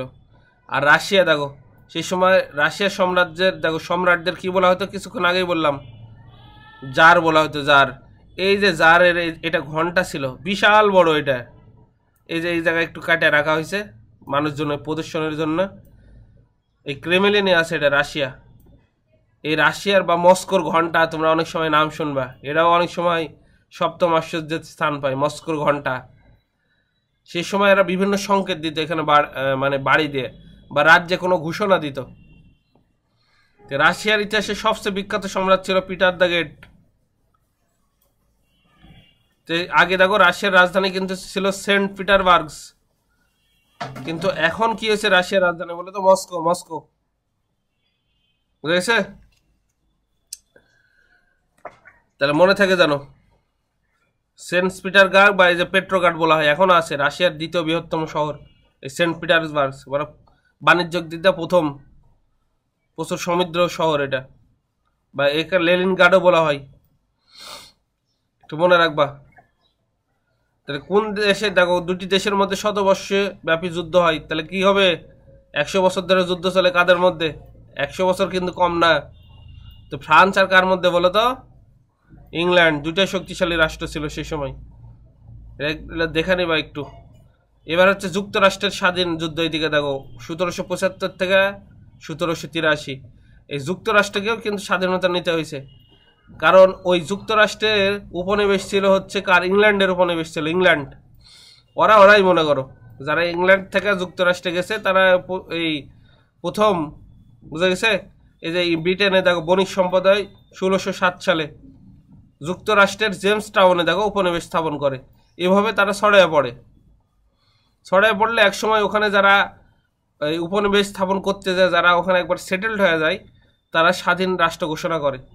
কারণ সেই সময় মনে করো এই যে যারা ইংল্যান্ড, ওখানে খালি যেমন কেমন জানি শাসন মানে একটা ওই মনোভাব ছিল, এরকম উপনিবেশ মনোভাব ছিল ওখানে। এই জন্যে ওখানে যারা ছিল তারা এই যে দেখো 1776 সালে 4 জুলাই আমেরিকার 13টি উপনিবেশ স্বাধীনতার ঘোষণা দেয়। প্রশ্ন হচ্ছে এটা প্রায় আসে, আমেরিকা কত সালে স্বাধীনতার ঘোষণা দেয়? এই 1776 সালে। আমরা কত সালে দিছিলাম? 1971 সালের 26শে মার্চ স্বাধীনতার ঘোষণা দিচ্ছিলাম, এই জন্য ওটা আমাদের স্বাধীনতা দিবস। তাহলে যুক্তরাষ্ট্র যেহেতু 1776 সালে 4 জুলাই স্বাধীনতার ঘোষণা দেয়, তাহলে এটাই হবে তাদের স্বাধীনতা দিবস। তাহলে মনে রাখবা, যুক্তরাষ্ট্রের স্বাধীনতা দিবস হচ্ছে 1776 সালে 4 জুলাই। বুঝে গেছে? তারা একটা দেখো এই যে টমাস জেফারসনের নেতৃত্বে 5 সদস্যের একটি কমিটি করে। এই এরা মূলত হচ্ছে ভাই, এরাই হচ্ছে মনে করো ইংল্যান্ডের অধিবাসী, এই জায়গায় থেকে এরা আসছিল উপনিবেশ। এখন এরা স্থানীয় হওয়ার ফলে এই ইংল্যান্ডের লোকেরা এরা চায়, এরা এদের সাথে একটু বিরোধ সৃষ্টি হয়। এরা এই যে একই জাতি কিন্তু, কারণ এদের ভাষাও ইংলিশ, এদের ভাষা ইংরেজ, এরাই এসে এখানে এদের বিরুদ্ধে আবার স্বাধীনতা ঘোষণা করে। অনেক কিছু কারণ ছিল, বুঝে গেছে? দিয়ে এরা মনে করে এখন যুক্তরাষ্ট্র স্বাধীন দেশ হয়েছে। ভাষা কিন্তু একই জাতি, একই। এরা হচ্ছে এখন পরিচয় দেওয়া হচ্ছে মার্কিন যুক্তরাষ্ট্র, এরা তো এটা হচ্ছে ইউএস, আর এটা হচ্ছে ইউকে, ইউনাইটেড কিংডম। তাহলে এখন দেখো 5 সদস্যের একটি স্বাধীনতার ঘোষণাপত্র খসড়া করে। এই ঘোষণাপত্রে মোট কিন্তু ভাই 56 জন স্বাক্ষর করে, তার মধ্যে বয়োজ্যেষ্ঠ ছিল বেঞ্জামিন ফ্রাঙ্কলিন। এটা কে একটু বলি, ওই যে ডলারের ছবি দেখো না অনেক সময়, ওই ছবির উপর দেখবে টাক মাথা একটা লোকের ছবি থাকে ডলারের উপর, ও হচ্ছে বেঞ্জামিন ফ্রাঙ্কলিন। এই বেঞ্জামিন ফ্রাঙ্কলিন আরও কেন বিখ্যাত, এ ছিল বিজ্ঞানী, চার্জ আবিষ্কার করে, এবং এ বলে যে সমধর্মী চার্জ পরস্পরকে বিকর্ষণ করে আর বিপরীত ধর্মী চার্জ পরস্পরকে আকর্ষণ করে। এই বেঞ্জামিন ফ্রাঙ্কলিন এ ছিল ওই যে যারা 5 স্বাক্ষর করে, এই যে 56 জন, এই বিখ্যাত লোকের মধ্যে, তাদের মধ্যে এ ছিল একটু বয়সে সবচেয়ে সিনিয়র। এই জন্য তার সম্মানার্থে কি করা হয়, ওই যে ডলারের উপর ওই যে টাক মাথার যে ছবি, ওটাই হচ্ছে বেঞ্জামিন ফ্রাঙ্কলিন। দেখবা ওই ডলারের উপর এই যে মাঝখানে ছবি থাকে একজনের। এই যুক্তরাষ্ট্রের স্বাধীনতা যুদ্ধের প্রধান সেনাপতি কিন্তু ছিল জর্জ ওয়াশিংটন। এই জন্যে যুক্তরাষ্ট্রের রাজধানী এর নামে নাম রাখা হয়েছে ওয়াশিংটন ডিসি। যুক্তরাষ্ট্রের রাজধানীর নাম কি বলতো? Washington DC. মনে রাখবা, নিউ ইয়র্ক না কিন্তু, নিউ ইয়র্ক অনেকে ভুল করে, নিউ ইয়র্ক তাদের একটা সবচেয়ে বড় বাণিজ্যিক শহর। যুক্তরাষ্ট্রের রাজধানী, যেহেতু প্রধান সেনাপতি হন হচ্ছে জর্জ ওয়াশিংটন, এর নেতৃত্বে যুদ্ধ করে এরা স্বাধীনতা লাভ করে। কারণ সেই সময় ইউকের সাথে যুদ্ধ হয়েছিল, এদের প্রায় হারানো অবস্থায় এদের এই যে হোয়াইট হাউস ছিল, এর আগুন লাগাই দেয়, পোড়াই ফেলছিল। এই যে ইংল্যান্ডের তখন শক্তিশালী ছিল বিশ্বের সবচেয়ে, তারপরে ওরা স্বাধীনতা লাভ করে। এখন যার নেতৃত্বে যুদ্ধটা হয়েছে, মনে করো যে সেনাপতি নিয়োগ হয়েছে আর কি, সে ছিল জর্জ ওয়াশিংটন। এর সম্মানার্থে যুক্তরাষ্ট্রের রাজধানীর নাম হচ্ছে ওয়াশিংটন ডিসি, মনে থাকে জানো। এখন আমেরিকা কি কারণে, এটা তো একই জাতি, এরাই তো এখান থেকে এখানে আসছে, তাহলে যুদ্ধ ঘোষণা করলো কেন, স্বাধীনতা ঘোষণা করলো কেন, একই জাতি হওয়া সত্ত্বেও? এবার দেখো, এই যে আমেরিকার যুদ্ধের অন্যতম কারণগুলো ছিল রাজা, দেখো তৃতীয় জর্জের স্বেচ্ছাচারিতা। এই যে ক্ষমতায় ছিল, এরা মনে করো ইচ্ছা মতো এখান থেকে উপনিবেশ বসাতো, ট্যাক্স বসাতো, এখান থেকে মালামাল নিয়ে চলে যাইতো, সব উন্নয়ন এখানে করতো। এখানে যেগুলা যারা আসছে তাদের দিকে কোনো নজরই দিত না, কিছু মনেই করতো না।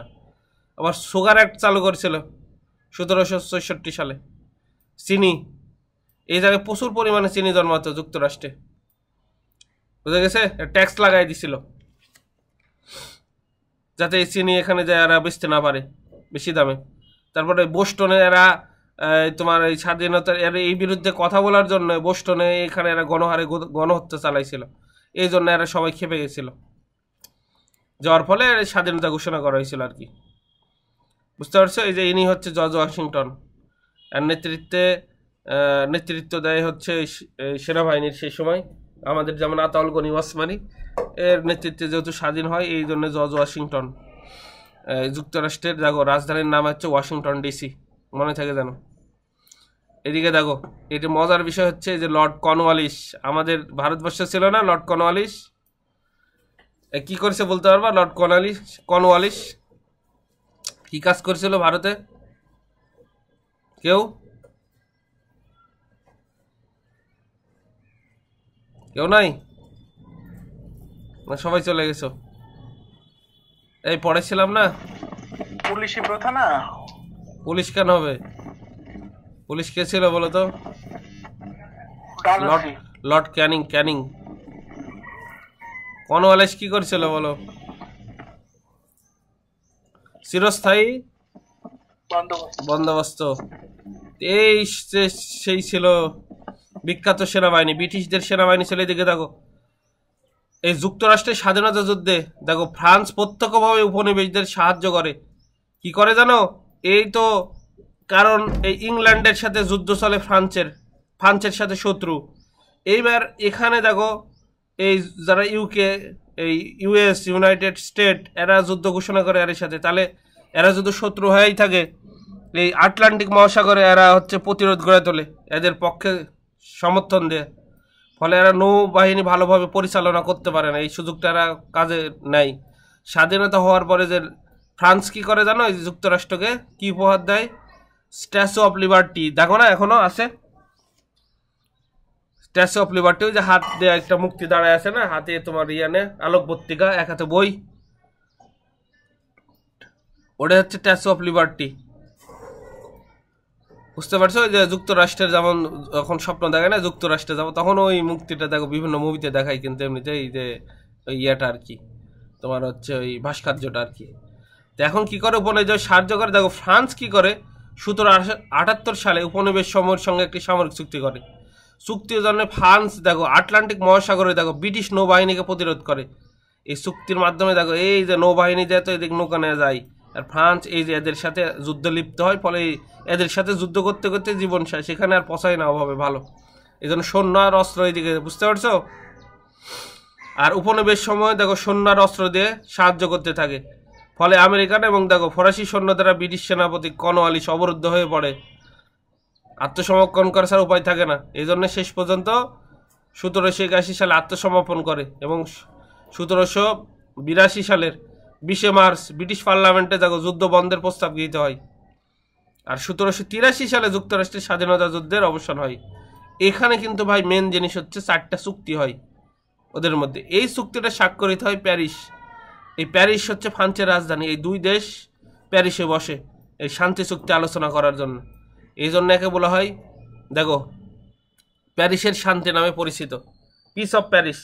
4টা চুক্তি স্বাক্ষরিত হয়, এটা মনে রাখতে হবে। প্যারিস চুক্তি, ভার্সার চুক্তি, এবং আর একটা হচ্ছে গ্রেট ব্রিটেন বনাম ডাচদের চুক্তি। তাহলে 4টা চুক্তি এখানে আছে। একটা চুক্তি গ্রেট ব্রিটেন বনাম যুক্তরাষ্ট্র প্যারিস, এবং গ্রেট ব্রিটেন বনাম ফ্রান্স স্পেনের মধ্যে ভার্সাই চুক্তি, 2টা চুক্তি, এবং আর একটা হচ্ছে গ্রেট ব্রিটেন বনাম ডাচদের চুক্তি, একটা চুক্তি। 4টা চুক্তি। এই যে এটাই হচ্ছে স্ট্যাচু অফ লিবার্টি। কি বলেই বললাম, মার্কিন যুক্তরাষ্ট্রের যেহেতু ফ্রান্সের সহযোগিতায় স্বাধীন হয় এবং ফ্রান্সের শত্রু ছিল ইংল্যান্ড, তাই এই ফ্রান্স কি করে এই ভালোবাসে এই স্ট্যাচু অফ লিবার্টি, এই মুক্তিটা ওই যে ইউকে মানে এখন যেটা আমেরিকাকে দেয় আর কি, এখনও আছে। এটা হচ্ছে লিবার্টি দ্বীপে অবস্থিত, ম্যানহাটন, নিউ ইয়র্ক, যুক্তরাষ্ট্রে আছে। এটা দেখবা একটু পড়ে, তেমন কঠিন না। তোমরা এখান থেকে যে যেগুলো ইম্পর্টেন্ট একটু পড়ে নিবা ভাই, এটা কিন্তু ভেরি ভেরি ইম্পর্টেন্ট। 1783 সালে ভার্সাই কয়টি চুক্তি স্বাক্ষরিত হয়? আবার বললাম দুইটি। ভার্সাই কয়টি? 2টি। আবার যাই এদিকে দেখো, এই যে ভার্সাই চুক্তি স্বাক্ষরিত হয় কয়টি বলো তো? 2টি, ঠিক আছে। এই 4টি চুক্তি স্বাক্ষরিত হয়, তার মধ্যে প্যারিস চুক্তি এখানে কিন্তু একটি, বুঝা গেছে? সবই প্যারিস চুক্তি নামে পরিচিত। প্যারিসে দেখো একটি, এই ভার্সাই আর একটা শহর, এখানে হয় 2টি। কতটা হলো? 3টা। বুঝতে গেছে? আর একটা হয় একটি, এটা বলে কয়টা হলো? 4টি। এখন প্রশ্ন আসছে দেখো বিসিএসে ভার্সাই চুক্তি কয়টা হয়? 2টি। একটু ভাই এগুলা দেখবা, ওই 4টি আসে, অনেকে ভুল করবে হচ্ছে এই যে মারবে 4টি, কিন্তু 4টি না, হবে হচ্ছে 2টি। ভার্সাই 2টি, আর প্যারিসে বললে হবে 4টি। এগুলো একটু দেখবা, আমি প্রশ্ন সেট করবো কিন্তু ওগুলা জায়গার থেকে, যেগুলো কনফিউজ সেগুলো জায়গা থেকে প্রশ্ন সেট করবো। এবার ফরাসি বিপ্লব, নেপোলিয়ন বেনাপোর্ট নাম শুনিছে তো? নেপোলিয়ন বেনাপোর্ট অনেক শক্তিশালী শাসক, সমগ্র ইউরোপ দখল করে নাই, কিন্তু দুর্ভাগ্য আসে বাদে হচ্ছে আক্রমণ করে হচ্ছে রাশিয়াতে প্রচুর শীত ঠান্ডা। এই রাশিয়া করে কি, আগের যুগে তো ঘোড়া বা এগুলা না যুদ্ধ, এগুলা নিয়ে যায় নেপোলিয়ন, আর রাশিয়া এই সৈন্যবাহিনী পিছনে হটাতে থাকে। আর যে গ্রামে যত খাবার ছিল সব খাবারে রাশিয়ার সেনাবাহিনী ওই গ্রাম থেকে নিয়ে যায়, যাতে এই ফ্রান্সের এই নেপোলিয়ন কোনো খাবার টাবার না পায় সৈন্য। যখন প্রচুর দূরে ঢুকে যায় খাবারের অভাবে আর প্রচুর শীতে, নেপোলিয়নের অনেক সৈন্যবাহিনী মরে যায়, লাস্টে অল্প সংখ্যক সেনাবাহিনী না নেপোলিয়ন হচ্ছে চলে আসে ফ্রান্সে আসার পরে ওই যে যুদ্ধ শুরু হয়ে আবার ইংল্যান্ডের সাথে তো দুর্বল হয়ে গেল সেখানে হেরে যাওয়ার পরে এই নেপোলিয়নকে হেলেনা দ্বীপে ওই যে যারা আছে ইংল্যান্ডেরা বন্দি করে রাখে, ওখানে মৃত্যুবরণ করে। বুঝতে পারছো? তাহলে এখন প্রশ্ন আসে এখানে ফরাসি বিপ্লব কত সালে সংগঠিত হয় এবং ফরাসি বিপ্লবে কে অনুপ্রেরণা জাগায়, এগুলো মনে রাখতে হবে। ফরাসি বিপ্লব কিন্তু হয় হচ্ছে 1789 সালে। কেন হয়? আগে ছিল রাজতন্ত্র ভাই, রাজা যা করবে তাই, জনগণ এদের অত্যাচারে অতিষ্ঠ হয়,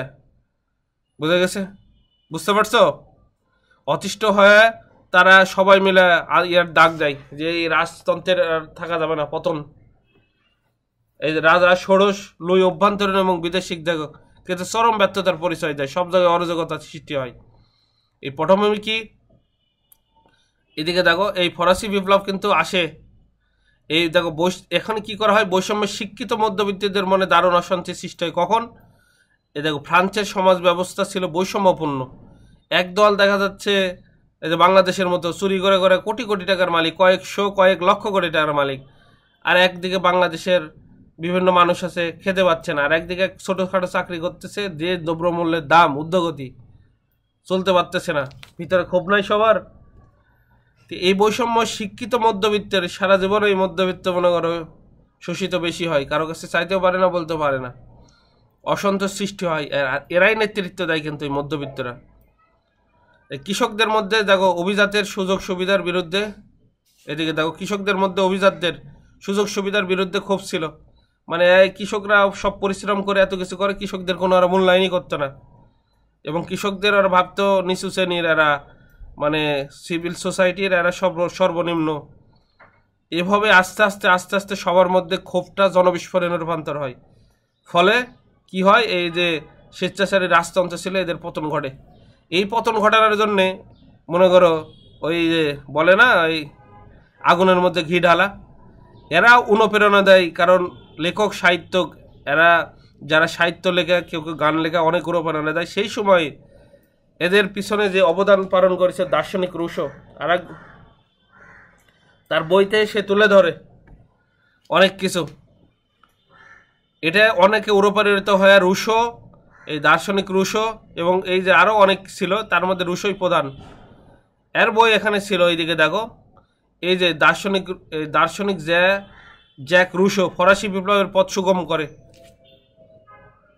তার চিন্তাধারা বিশ্বাস। এদিকে দেখো জনসাধারণের সার্বভৌম অধিকারের দেখো ক্ষমতার অধিকারী, এই রুশো বিশ্বাস করতো যারা সাধারণ জনগণ আছে তাদের মতবাদ নেই, দেশ চালাতে হবে। সুন্দর একটা বই উপহার দিয়েছিল সেই সময়, সেই বইয়ে অনেক কিছু মানে অনুপ্রেরণামূলক লেখা ছিল, যেটা সাধারণ মানুষের মুক্তি ছিল। তাহলে এখানে এই যে দার্শনিক রুশো, যদি প্রশ্ন হয় রুশ বিপ্লবের ফলে কোন দার্শনিকের সবচেয়ে বেশি ভূমিকা ছিল, মনে রাখবো রুশো।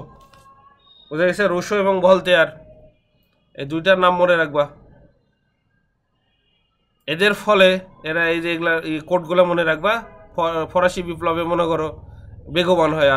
আর একটা দার্শনিক চার্লস মাতেস্কিয়ারও, এর বেশি আসে হচ্ছে রুশো সবচেয়ে বেশি অবদান রাখে, তারপর হচ্ছে ভলতেয়ার, এটা মনে রাখবা। এই যে ঘটনা প্রবাহ তোমাদের একটু বলি। বাস্তিল দুর্গ ছিল, যেমন আমাদের এখন কি আছে গণভবন সম্প্রতি 2024 সালে কে পালালো গণভবন থেকে? কে বলো, কেউ আসো? হাসিনা। এটাই এইরকম ঠিক ঠিক কাহিনী ঘটছিল ওই বাস্তিল দুর্গ থেকে, ওই যে ওরা শাসন কার্য পরিচালনা করতে। এখন বন্ধ করো তোমার ইয়া। তো ওই সবাই মিলে চারিদিক থেকে হোস্টেল দুর্গে তো ধরে আটকায় রাখতো, ওজার তো শাস্তি দেওয়া হয়তো।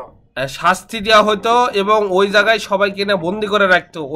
প্রচুর নির্যাতন চালাতো এই তোমার হচ্ছে দুর্গের মতো, এবং ওখান থেকেই তোমার এই যে সব প্ল্যান ট্যান এই সেগুলা করা হতো, কাক কি করবে, দেশ কিভাবে ইয়া করবে। ওটাই ছিল স্বৈরাচারতন্ত্রের প্রতীক ছিল ওইটা। ধরে ধরে নিয়ে যায় প্রচুর, ওই যে আয়নাঘর দেখলা না ওরকম, ওখানে সব ওই যে কুবুদ্ধি প্ল্যান পরিকল্পনা করতে আর প্রচুর অত্যাচার করা হতো, বিনা বিচারে আটকা রাখতো সবাইকে, এরকম করা হতো। বুঝতে পারছো? তো এখন মানুষ ক্ষুব্ধ হয়, ওই যে যেমন বাড়ি দখল করলো গণভবন, বুঝতে পারো নি? ওই বাস্তিল দুর্গে খালি আটকায় রাখতো না, ওখানে যারা ওই যে নির্যাতন করতো, বড় বড় সামরিক কে দেশের ওই রাজার বিরুদ্ধে কথা বলতেছে, এগুলো সেগুলো সব কূটবুদ্ধি, তাকে ধরে নেয়, সেভাবে করতে হবে, এগুলো সব কিছু ওখানে হইতো। আর তারা তো বসবাস করতো ওই রাজকীয় ভবনে, মনে করো ইয়াতে আর কি, পাশে আর কি। একসঙ্গে সবাই মিলে চারিদিক থেকে প্রচুর মানুষ, বুঝতে পারছো, ঝাঁপায়া পড়ে ওটা। টিয়া রক্তক্ষয়ী একটা ইয়ে হওয়ার ফলে সারা দুর্গটা দখলে নেয় নাই। এটাই হচ্ছে বাস্তিল দুর্গর পতন। যেহেতু বাস্তিল দুর্গর পতন হয়েছে, এটা প্রায় আসে কত সালে, 1789 সালে। এটাই ছিল, বাস্তিল দুর্গ ছিল স্বেচ্ছাচারী রাজতন্ত্রের প্রতীক। কারণ ওখান থেকে সব কিছু ওই যে স্টিম রোল চালানো হয়তো, জনগণ মনে করতো এখান থেকেই সব কিছু আমাদের ইয়ে আসে আর কি, আমাদের উপর অত্যাচার করার জন্য মেসেজ আসে। কেউ সমালোচনা করলেই তাই গ্রেপ্তার, হয় মৃত্যুদণ্ড দিত, নাহলে খুঁজে পাওয়া যেত না, অনির্দিষ্টকাল বন্ধ করে রাখতো। বুঝতে পারছো? এটা দেখো ফ্রান্সের ভার্সাই শহরে এখনো জাদুঘর মনে করা হয়েছে, এখন আছে। জ্যাকোবিন ক্লাব যাত্রা শুরু করে, এটা মনে রাখবা, প্রতিষ্ঠিত ছিল ম্যাক্সমিলিয়ান, এটা অত ইম্পর্টেন্ট না। তো এখন মনে রাখবা, এখান থেকে যেটা প্রশ্ন হয়, বাস্তিল দুর্গ পতন হয় কবে, এটা প্রশ্ন হলে একটাই প্রশ্ন হবে, বাস্তিল দুর্গ পতন হয় এই সাল মনে রাখতে হবে। তোমাকে জানতে হবে কি পড়তে হবে আর কি পড়তে হবে না। 1700 মনে থাকে জানো, 1789 সালে, এতটুকু পড়লেই হবে। আর বাকিগুলা তোমাদের হচ্ছে এই যে ঘটনা পাবো একটু আস্তে আস্তে দেখবা। তারপরে 90 সালে হচ্ছে এই যে কর্ডিয়ার ক্লাবের উদ্ভব হয়। ধীরে ধীরে ক্লাবগুলো রাজনৈতিক প্রতিষ্ঠান, মানুষের মত প্রকাশ করা শুরু করে ভিতরে, যে এই সরকারকে রাখা যাবে না, এই খুব মনে করো আরো অবস্থা খারাপ করতেছে। কারণ তারপরেও কিছু অস্তিত্ব ছিল, একদিনে যে সরকার পতন করছে এরকম করতে পারেনি। ওটা পতন হওয়ার ফলে 92 সালে দেখো রাজা ষোড়শ লুইকে পদচ্যুত করা হয়, রাজতন্ত্রের বিলাপ হয়ে যায় এখান থেকে, জি আর রাখাই যাবে না। এই এই তারপরের বছর ওই দেখো গিলোটিনে শিরচ্ছেদ করা। গিলোটিন মানে এরকম একটা যন্ত্র, এখানে মাথা রাখা হয় আর উপরে ব্লেড থাকে, ব্লেড ছাড়া দিলে এইভাবে নিচে এসে পড়ে যায়, মাথা দ্বিখণ্ড হয়। বুঝে গেছে? দেখো ষোড়শ লুইকে গিলোটিনে শিরচ্ছেদ করা হলে দেশে বিদেশে ফ্রান্সের শত্রু কিন্তু কি হয়, বৃদ্ধি পায়। কারণ ওর পক্ষেরও তো লোক ছিল, যেমন আমাদের দেশরত্ন যাওয়ার পরে ভারত ভিতরে ভিতরে জ্বলতেছে, অন্তরে বাইরে ভিতরে খালি জ্বালা জ্বলতেছে, ওদের কলজা পুড়ে যাচ্ছে। বুঝতে পারছো? সেরকম ছিল আর কি। এখন এইদিকে দেখো এগুলা আর কি, এগুলা একটু পড়ে নেবা। এই যে নেপোলিয়ান, তারপরে ইয়া হয়, যেহেতু ফ্রান্সের মধ্যে বিভিন্ন তোমার ইয়ার সৃষ্টি হয় আর কি, এই গ্যাঞ্জাম সৃষ্টি হয়। তারপরে দেখো নেপোলিয়ান ফরাসি রাজতন্ত্রের প্রথম, দেখো প্রজাতন্ত্রের কিন্তু আর রাজতন্ত্র নয়, এখন প্রজাদের মতামতে নিয়ে প্রথম কনসুলেট হিসাবে ক্ষমতা গ্রহণ করে। নেপোলিয়ানকে বলা হয় এই জন্য ফরাসি বিপ্লবের শিশু বলা হয়। একনায়কতন্ত্র ছিল, পারিবারিক কেন্দ্র ছিল, এই যে পরিবারতন্ত্র থেকে এখন আসে প্রজাতন্ত্র, প্রজারা দেশ চালাবে, এবং প্রথম কনসুলেট হিসাবে ক্ষমতা গ্রহণ করে নেপোলিয়ান।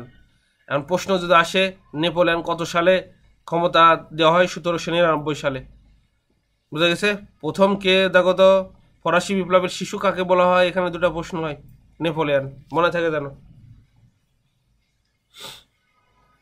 এগুলো একটু পড়ে নেওয়া, এমসিকিউগুলো দেওয়া আছে এই আর কি। এখন দেখো নেপোলিয়ান বেলাপট, এর ভাগ্য নির্মম পরিবেশ হয়েছিল। এই নেপোলিয়ান বেলাপট চাইলে কিন্তু পুরো ইউরোপ দখল করে নিতে পারতো, আস্তে আস্তে বিশ্ব বিজেতা হতে পারতো। কিন্তু ভুল করে হচ্ছে রাশিয়া, এরা ভাবে যে রাশিয়া মনে হয় একটা ছোট দেশ, ওদের দেশের সমানই, কিন্তু এদের আয়তন সম্পর্কে কোনো ধারণা ছিল না যে রাশিয়া এত বড় দেশ। যে এরা ভিতরে ঢুকে রাশিয়া সেনাবাহিনী যুদ্ধ না করে পিছনে হেঁটে যায়, আর যাওয়ার সময় ওই গ্রামগুলো গ্রামগুলোর সব কিছু আবাসস্থল ধ্বংস করে যায়, এবং ওই গ্রামে যারা লোকজন বসবাস করে তাদের সরায় নেওয়া যায় রাশিয়ার সেনাবাহিনী, এবং গ্রামে যেগুলো খাবার আছে, রসদ, মনে কর ধান চাল পশু সব কিছু নেওয়া যায় রাশিয়ার সেনাবাহিনী, ফাঁকা করে চলে যায়, যাতে এই নেপোলিয়ন বেনাপোটের সৈন্যরা এখান থেকে কোনো কিছু খায় বেঁচে না থাকতে পারে। আর এদিকে তীব্র শীত, এই করে মনে করো নেপোলিয়ন আস্তে আস্তে দুর্বল হয়ে যায়। দুর্বল হয়ে যাওয়ার পর এমনিতে এদের সাথে তো ইংল্যান্ডের যুদ্ধ চলতেই ছিল, ঝামেলা। ইংল্যান্ডের সাথে কাদের ঝামেলা? ফ্রান্সের, জানোই তো 100 বছর আগে যুদ্ধ চলেছে, প্রায় যুদ্ধ আরে সৃষ্টি হতো, আবার থামে যেত। আবার যুক্তরাষ্ট্রকে ইন্ধন দিছে ফ্রান্স, দিয়া যুক্তরাষ্ট্র আলাদা হয়ে গেছে, এদের তো রাগ তো আছে যুক্তরাজ্যের। যে ট্রাফালগার যুদ্ধ কি হয় একটু দেখো। স্পেনের ট্রাফালগার, স্পেনের একটা এই ট্রাফালগার স্কোয়ার যদি বলে কোথায় অবস্থিত, এটা কিন্তু হবে ভাই লন্ডনে, ইংল্যান্ডে অবস্থিত। কিন্তু বলে ট্রাফালগার কোথায় অবস্থিত, ট্রাফালগার হচ্ছে স্পেনের এক জায়গায় অবস্থিত। এই জায়গায় যুদ্ধ হয়, ফ্রান্সের সাথে ইংল্যান্ডের যুদ্ধ হয়, ফ্রান্স হেরে যায়। এই হেরে যাওয়ার জন্যে এই জয়লাভ করে ইংল্যান্ড, এতদিন পর মনে করে জয়লাভ করেছে, তাও একবারে পুরো শক্তিশালী শাসকের সাথে। এটা স্মরণীয় করার জন্যে ওই ইংল্যান্ড শহরে, লন্ডন শহরে স্থাপন করা হয় ট্রাফালগার স্কোয়ার। এই জন্য যদি প্রশ্ন আসে ট্রাফালগার স্কোয়ার কোথায় অবস্থিত, ইংল্যান্ডে, বুঝা গেছে? আর এই ট্রাফালগার কোথায় অবস্থিত এমনি যদি প্রশ্ন আসে, স্পেনে, ওখানে ট্রাফালগার যুদ্ধ হয়। দেখো স্পেনের ট্রাফালগার অন্তরীপে সংগঠিত এই যুদ্ধে ব্রিটিশ নৌবাহিনী ফ্রান্সের, স্পেনের, এই ফ্রান্স আর স্পেন একদিকে হয়ে সম্মিলিত দেখো বাহিনীর বিরুদ্ধে ঐতিহাসিক জয়লাভ পায়।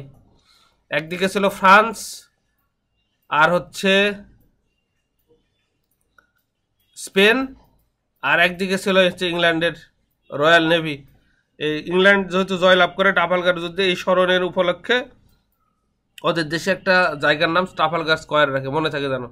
এই যুদ্ধে দেখো ব্রিটিশ সেনাপতি ছিলেন হচ্ছে নেলসন, কর্তব্যনিষ্ঠ দেখো, এবং নেলসন বিশ্বাস করতেন England expect that every man will do his duty. তার ইংল্যান্ডের প্রত্যেকটা মানুষ তাদের ডিউটি যথাযথভাবে পালন করবে, এই আর আশা করতে আর কি। ট্রাফালগার যুদ্ধে দেখো দয়কে স্মরণীয় করে রাখতে, এটা এখান থেকে এমসিকিউ আসলে কিন্তু এটাই আসবে, ট্রাফালগার স্কোয়ার কোথায় অবস্থিত। যেগুলা বলবো হচ্ছে মুখস্থ করবো, একবার ঝাড়া আর টানা মুখস্থ করবো, ওগুলাই আসবে পরীক্ষায়। ট্রাফালগার স্কোয়ার কিন্তু অবস্থিত ভাই কোথায় বলো তো, বুঝতে পারছো? তাহলে কোথায় অবস্থিত? লন্ডনে, লন্ডনে।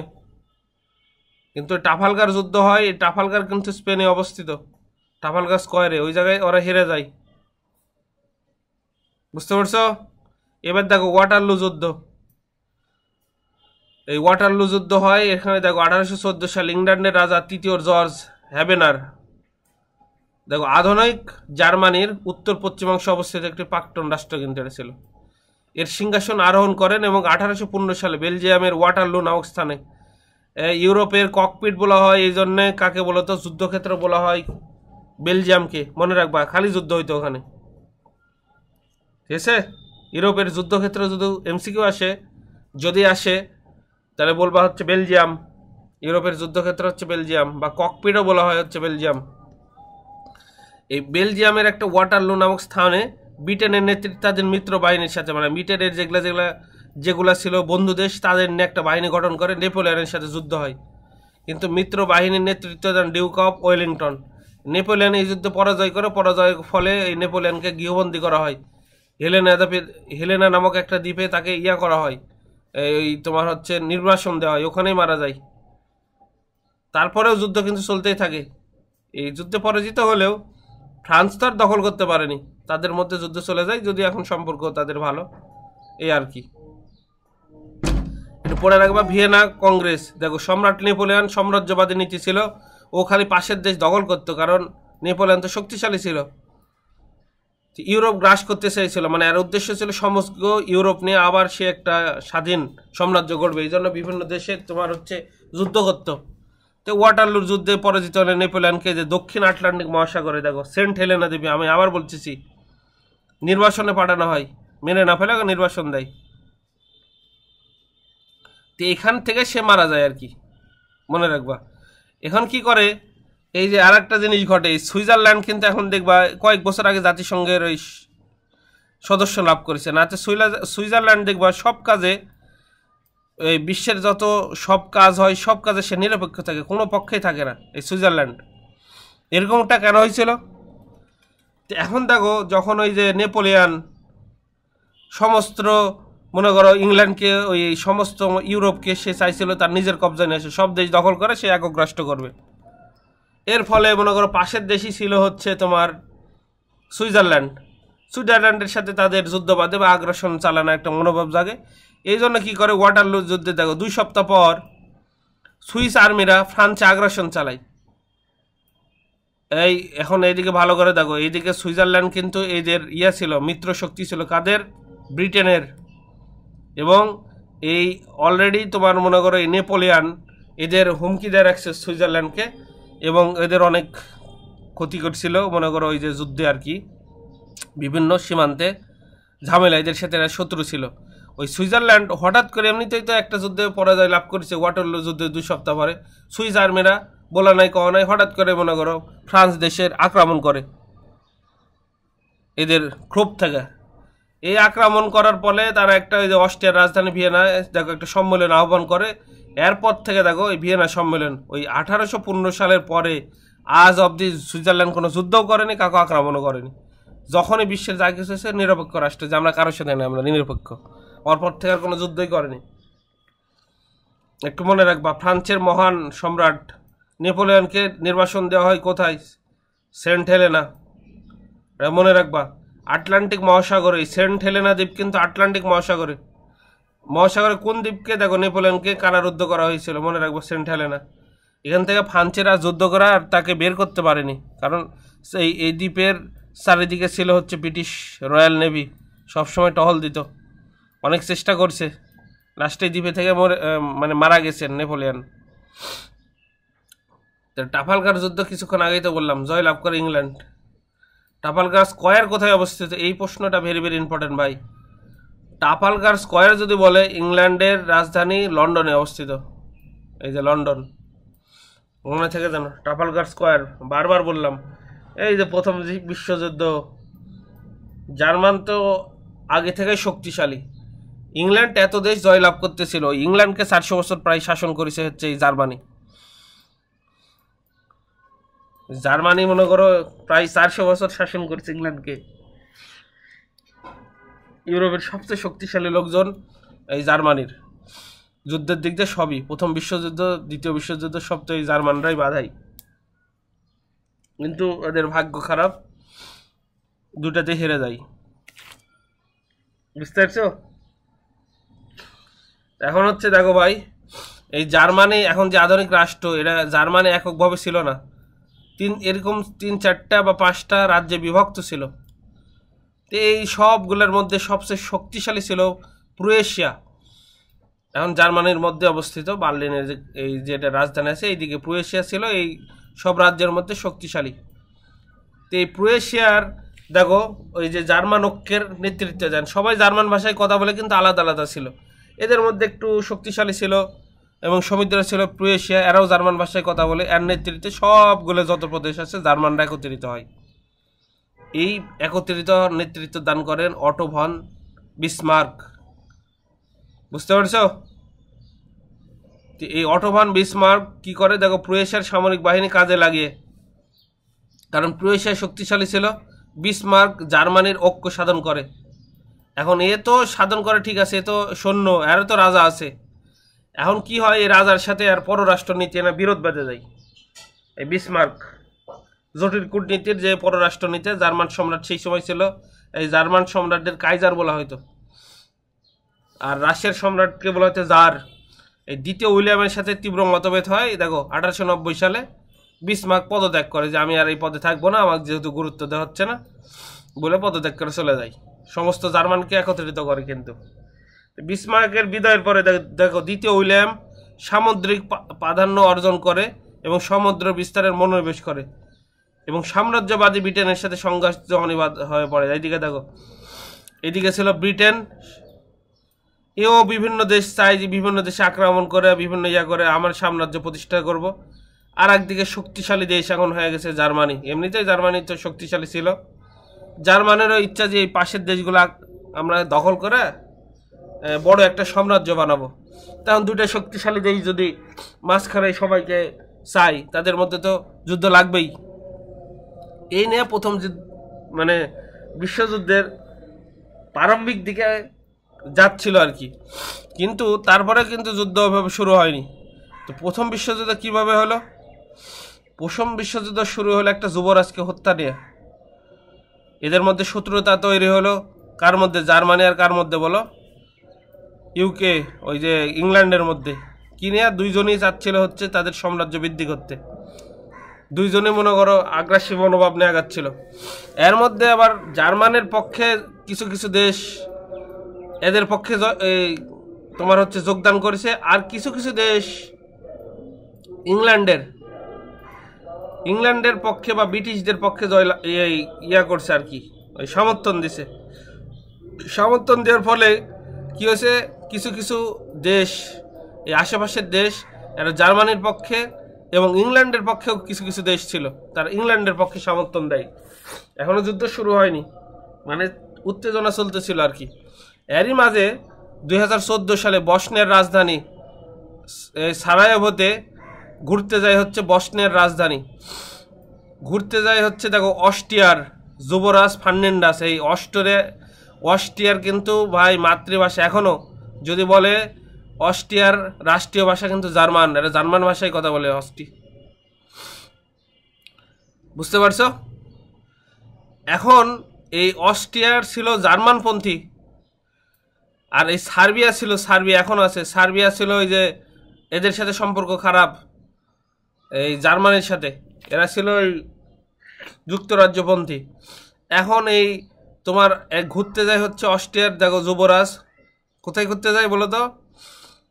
এখানে দেখো এই যে বসনিয়ায়, এ যেহেতু এই সার্বিয়ার একজন এই গুপ্তচর এসে গুলি মারে দেয়। এই হত্যাকাণ্ডের জন্য সার্বিয়াকে দায়ী করা হয়, যেটা এই সার্বিয়ায় এনে নিয়োগ দিছে। এই সার্বিয়ার বিরুদ্ধে যুদ্ধ ঘোষণা করে, যেহেতু আমার দেশের যুবরাজ মারা ফেলেছে, মনে করো এরা তো যুদ্ধ ঘোষণা করবেই অস্ট্রিয়া। আর অস্ট্রিয়ার সমর্থন করে হচ্ছে জার্মানিকে, তাহলে জার্মানি তো অস্ট্রিয়ার দিকে সাপোর্ট করবেই। এখন কি হয় দেখো, এই যুদ্ধে দুই দেশের বন্ধু রাষ্ট্রগুলো ধীরে ধীরে জড়ায় পড়ে, কারণ জার্মানি পুরো সাপোর্ট দেয় হচ্ছে অস্ট্রিয়াকে, আর অস্ট্রিয়ার যুবরাজকে মেরে ফেলে দিছে। আর এই সার্বিয়া আবার হচ্ছে এদের বন্ধু সুলভ দেশ, তাহলে এদের এই চক্রান্তে এভাবে মারা হয়েছে। তাহলে এই যুবরাজকে তোমার এই সবাই কি শুনতে পাচ্ছ? তাস্কিরা শোনা যায় ভাই? দেখো তো। আচ্ছা, কি গো কম্পিউটার হ্যাং করলো নাকি? হ্যালো, শোনা যাচ্ছে না? ভাইয়া শোনা যাচ্ছে। আচ্ছা দাঁড়াও তো, কম্পিউটার কাজ করছে না। আচ্ছা যাও, শেষ হয়ে গেছে ভাই, এই 4-5 মিনিট হলে শেষ হয়ে যাবে তো। আর কার একা কি করবো, এর অধ্যায় শেষ করে দেবো, কয়েকটা মিনিট অপেক্ষা করে, বুঝতে পারছি। এখন দেখো ধীরে ধীরে তাহলে কি হবে দুইটা দেশের মধ্যে যুদ্ধ হলে? কারণ অস্ট্রিয়া কার বিরুদ্ধে যুদ্ধ ঘোষণা করছে বলো তো? সার্বিয়া। এখানে আছে অস্ট্রিয়া আর এইদিকে আছে সার্বিয়া, লিখলাম অস্ট্রিয়া আর এটা হচ্ছে সার্বিয়া। অস্ট্রিয়া পক্ষে ছিল জার্মানি, জার্মানি সাপোর্টেড, এদের ছিল ইউকে, ইউনাইটেড কিংডম। এখন কি হয়, একে অপরের সাথে যুদ্ধ ঘোষণা করে, এবং এদের পিছনে যে বড় বড় দেশ আছে তারাও এদের সাথে এক এক যোগ হয়, যে যুদ্ধক্ষেত্রে একটা বড় পরিবেশ সৃষ্টি হয়ে যায়। প্রথম বিশ্বযুদ্ধে এক পক্ষ ছিল এদিকে দেখো অস্ট্রিয়া, হাঙ্গেরি, জার্মানি এবং তুরস্কের উসমানীয় সাম্রাজ্য। এই সাম্রাজ্য ভেঙে যাওয়ার ফলে মুসলমানরা দুর্বল হয়ে পড়ে। যদি জার্মানি জয়লাভ করতো প্রথম বিশ্বযুদ্ধে, মুসলমানের যেগুলা মুসলিম কান্ট্রি আছে সেগুলা হচ্ছে প্রচুর শক্তিশালী হয়ে উঠতো, উসমানীয় সাম্রাজ্য এখনো থাকতো, খিলাফত এখনো থাকতো। এরা আমাদের জন্য দুর্ভাগ্য যে জার্মানরা হেরে যায়, এটা আমাদের ক্ষতি হয়ে গেছে অনেক মুসলিমদের জন্য। আর যাদেরকে বলা হয় কেন্দ্রীয় শক্তি, তাদের পক্ষে ছিল দেখো সার্বিয়া ছিল, রাশিয়া ছিল, যুক্তরাজ্য, ফ্রান্স, জাপান, ইতালি, রোমানিয়া, মার্কিন যুক্তরাষ্ট্র, এরা ছিল মিত্র শক্তি, অ্যালায়েন্স পাওয়ার। ঠিক আছে। 6 এপ্রিল 1917 সালে দেখো মার্কিন প্রেসিডেন্ট উড্রো উইলসন জার্মানির বিরুদ্ধে যুদ্ধ ঘোষণা করে, কিন্তু লাস্ট পর্যন্ত আসলে পড়াচ্ছে না, জার্মানিরা হেরে যায়, বুঝে গেছে। এই হেরে যাওয়ার ফলে প্রথম বিশ্বযুদ্ধের কি হয়,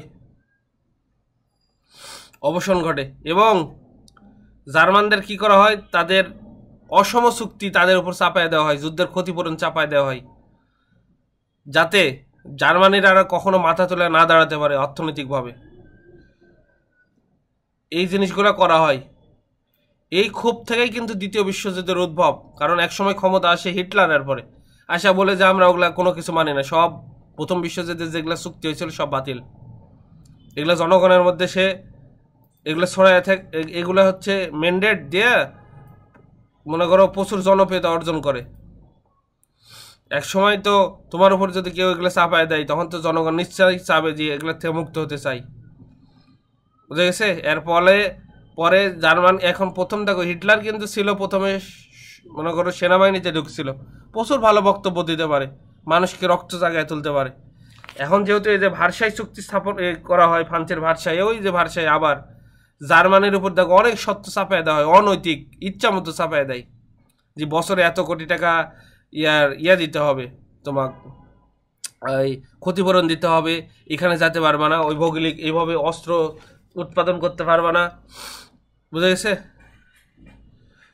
এগুলো আর কি অনেক চুক্তি চাপায় দেওয়া হয়, যা ছিল জার্মানকে প্রচুরভাবে হেনস্থা করা হয়, প্রতিপন্ন করা হয়, যার ফলে জার্মানদের মধ্যে কিন্তু ক্ষোভ থেকে যায়। এবং যাতে আরও যুদ্ধ না হয়, প্রথম বিশ্বযুদ্ধের পরে কিন্তু জাতিপুঞ্জ করা হয়েছিল, কিন্তু এর কার্যকারিতা নষ্ট হয়ে যায়, জাতিপুঞ্জ কিছুই করতে পারে না, দ্বিতীয় বিশ্বযুদ্ধ শুরু হয়। যেহেতু দ্বিতীয় বিশ্বযুদ্ধে রোধ করতে পারেনি জাতিপুঞ্জ, কিছুই করতে পারেনি, এই জন্য দ্বিতীয় বিশ্বযুদ্ধের পরপরই জাতিপুঞ্জ বিলুপ্ত করা হয় এবং নতুন ইউনাইটেড স্টেট মানে জাতিসংঘ, বুঝে গেছে। জাতিসংঘের সদর দপ্তর জানো তো, ইউনাইটেড স্টেট মানে কোথায়, যুক্তরাষ্ট্রের কোথায় বলো তো, ইউএস, যুক্তরাষ্ট্রের নিউ ইয়র্ক শহরে অবস্থিত, বুঝে গেছে। এইখান থেকে তোমার ওই জাতিপুঞ্জের ব্যর্থতার পরে আসে জাতিসংঘ, বুঝতে পারছো। এখানে ওই যে তোমার হচ্ছে এই জাতিপুঞ্জ আবিষ্কার জাতিপুঞ্জ করা হয়েছিল বিশ্ব শান্তির জন্য, কিন্তু এটা দ্বিতীয় বিশ্বযুদ্ধকে রোধ করতে পারে না, তাই একসময় বিলুপ্ত করা হয়। তো প্রশ্ন হচ্ছে প্রেসিডেন্ট উড্রো উইলসন 14টা পয়েন্টের মধ্যে কত নম্বর পয়েন্টে জাতিপুঞ্জের সৃষ্টির কথা বলে? এই 14টা পয়েন্টের মধ্যে সর্বশেষে জাতিপুঞ্জের কথা বলে। এই যে এখানে দেখো, ভিতরে পড়ালাম না, এদিকে দেখো 1918 সালে মার্কিন রাষ্ট্রপতি উড্রো উইলসন ন্যায় এবং নিরপেক্ষ ভিত্তিতে দীর্ঘকাল স্থায়ী শক্তি স্থাপন করার লক্ষ্যে 14 দফা নীতি ঘোষণা করেন। এই 14 দফার মধ্যে এই 14 নংয়ে সে উপস্থাপনা করেন যে বিশ্বে যেহেতু বারবার যুদ্ধ বাড়তেছে, তাই আমাদের শান্তি প্রতিষ্ঠিত হওয়ার জন্য সবাই একত্রিত আসা দরকার। এর উপর ভিত্তি করে জাতিপুঞ্জ গঠন হয়েছিল, বুঝতে পারছো। আচ্ছা, ও বাকিগুলো তোমরা পড়ে নাও, পারবা ভাই, আমি খালি ইম্পর্টেন্ট দেখায় চলে যাচ্ছি। দেখো এরপরে ঘটে ভাই রুশ বিপ্লব। এতদিন এই যে ফরাসি বিপ্লব পড়াইছিলাম 1789 সাল, রুশ বিপ্লবের যারা ওই যে এরাও রাজতন্ত্র ছিল, যারা শাসন করত তাদেরকে জার বলা হতো, জার। এই রুশ বিপ্লবের নেতৃত্ব দেয় হচ্ছে ভ্লাদিমির লেনিন, এই জন্য রাশিয়ার জনক বলা হয় ভ্লাদিমির লেনিনকে, বুঝা গেছে। তাহলে রুশ বিপ্লব কবে হয়? 1917 সালে। আর বিপ্লব, ফরাসি বিপ্লব, দেখো রুশ বিপ্লব হয় 1917 সালে, আর ফরাসি বিপ্লব 1789 সালে, মনে রাখো, ঠিক আছে। এই রুশ বিপ্লবের দেখো এই পতনের ফলে আগে রাশিয়ার রাজধানী ছিল যে ওই যে পেট্রোগ্রাড, যেটা বললাম, এই পেট্রোগ্রাড বা লেনিনগ্রাদ এখন নামকরণ করা হয়েছে। ওখান থেকে তোমার ওই যে মস্কোতে স্থানান্তর করা হয় এই এর পরের বছরেই। এটা একটু পড়ে নেওয়া। বিপ্লব মানে কি বুঝলাম তো, রাজতন্ত্রের পতন হয়ে যায় এখানে। রাশিয়ার এই যে বিপ্লবের সবচেয়ে ভূমিকা রাখে ভাই, এইটা তোমাকে জানতে হবে, কার্ল মার্কস। এর একটা বিখ্যাত বই আছে কার্ল মার্কসের, দাস ক্যাপিটাল। এরাই হচ্ছে কমিউনিস্টের বাইবেল বলা হয়। এই কমিউনিস্ট যেগুলা রাষ্ট্র আছে না, কারণ কমিউনিস্ট একদিকে ছিল আর একদিকে ছিল কি পুঁজিবাদ। এখন তো পুঁজিবাদ হয়ে গেছে, মনে করেন আমরা পুঁজিবাদ। আর এই যে কমিউনিস্টে হবে রাষ্ট্রের, কেউ ধনী হবে না, কেউ গরিব হবে না, সব সম্পদ রাষ্ট্রের। কাজ করবে খাবে, খাবি খা, কাজ করবি খাবি। তো মনে রাখবা এখানে ইম্পর্টেন্ট হচ্ছে রাশিয়ার গৃহযুদ্ধবাদে, গৃহযুদ্ধে লেনিন মার্ক্সবাদ বিশ্বাসী ছিলেন। এখান থেকে তো অবসান হয় রাশিয়ার, যেগুলা গৃহযুদ্ধের অবসান হয় হচ্ছে 1922 সালে। এগুলো তারপরে প্রথম সমাজতন্ত্র রাষ্ট্রের আত্মপ্রকাশ ঘটে। এর আগে বিশ্বে কোনো সমাজতন্ত্র রাষ্ট্র ছিল না। ওর নাম হয় সোভিয়েত ইউনিয়ন। সোভিয়েত ইউনিয়ন আস্তে আস্তে শক্তিশালী হয়ে ওঠে। এই যে লেখকের উপর ভিত্তি করে এত আন্দোলন হয়, সবচেয়ে ভূমিকা ছিল এই যে কার্ল মার্কস। এই কার্ল মার্কস কিন্তু ভাই, এর জন্ম কিন্তু তোমার জার্মানিতে। এটা আবার মনে করো না যে কার্ল মার্কস হচ্ছে আবার রাশিয়ার। এর একটা বই ছিল দাস ক্যাপিটাল, বিখ্যাত বই দাস ক্যাপিটাল। এটা কমিউনিজমের মনে করো একবার বাইবেল বলা হয়। এর উপর ভিত্তি করে তোমরা একটু পড়ে নেবা বাকিগুলা। রাশিয়ার গৃহযুদ্ধে গেল, এই দাস ক্যাপিটাল তো পড়ালাম, মানে দুইবার হয়ে গেছে। যা হোক, এটা একটু পড়ে নেবা। আর তেমন কিছু নাই। এই 4 মে আন্দোলন 1919 এগুলো একটু পড়ে নেবা। প্রথম সৈনিক, এই 4 মে আন্দোলন 1919 একটু বলি ভাই। দেখো ওই চীন আর তাইওয়ানের তোমাদের গল্প শোনায় না এখনো? কিছুদিন পর পর দেখো যে চীন খালি তাইওয়ানকে বলে আমাদের সাথে একত্রিত হয়ে যাও। এখানে যুক্তরাষ্ট্র এসে ভেটো দেয়, যুক্তরাষ্ট্রের সাথে চীনের ঝামেলা বাঁধে। যে প্রথম দেখো 4 মে 1919 সালে প্রথম বিশ্বযুদ্ধে চীন মিত্র শক্তিকে সমর্থন দেয়, কিন্তু যুদ্ধ শেষে সম্পাদিত ভার্সাই চুক্তিতে চীনের সংগ্রাম অঞ্চলে জাপানের অধিকার প্রতিষ্ঠিত হয়। জাপান নেয় নাই, কারণ জাপান তো ছিল সেই শক্তি, কারণ চীন তো যেখানে ছিল তারা তো হেরে যায়। এই জন্য এই জাপান দখল করে নেয় নাই। তা চীনা সরকারের দুর্বল প্রতিক্রিয়ার পরিপ্রেক্ষিতে দেখো 1919 সালে 4 মে বেজিং এর ছাত্ররা একটি সাম্রাজ্য বিরোধী সাংস্কৃতিক, কারণ এখানে ছিল জাপান প্রচুর অত্যাচার চালাতো চীনে, কচু কাটার মতো মানুষ কাটতো চীনে এক সময়, দ্বিতীয় বিশ্বযুদ্ধের সময়। কিন্তু তার আগে প্রচুর আগ্রাসন চালাতো, যে কোরিয়া, উত্তর কোরিয়া, দক্ষিণ কোরিয়া, তারপরে আশেপাশে এগুলো জাপান নিয়ে নিছিল। কিন্তু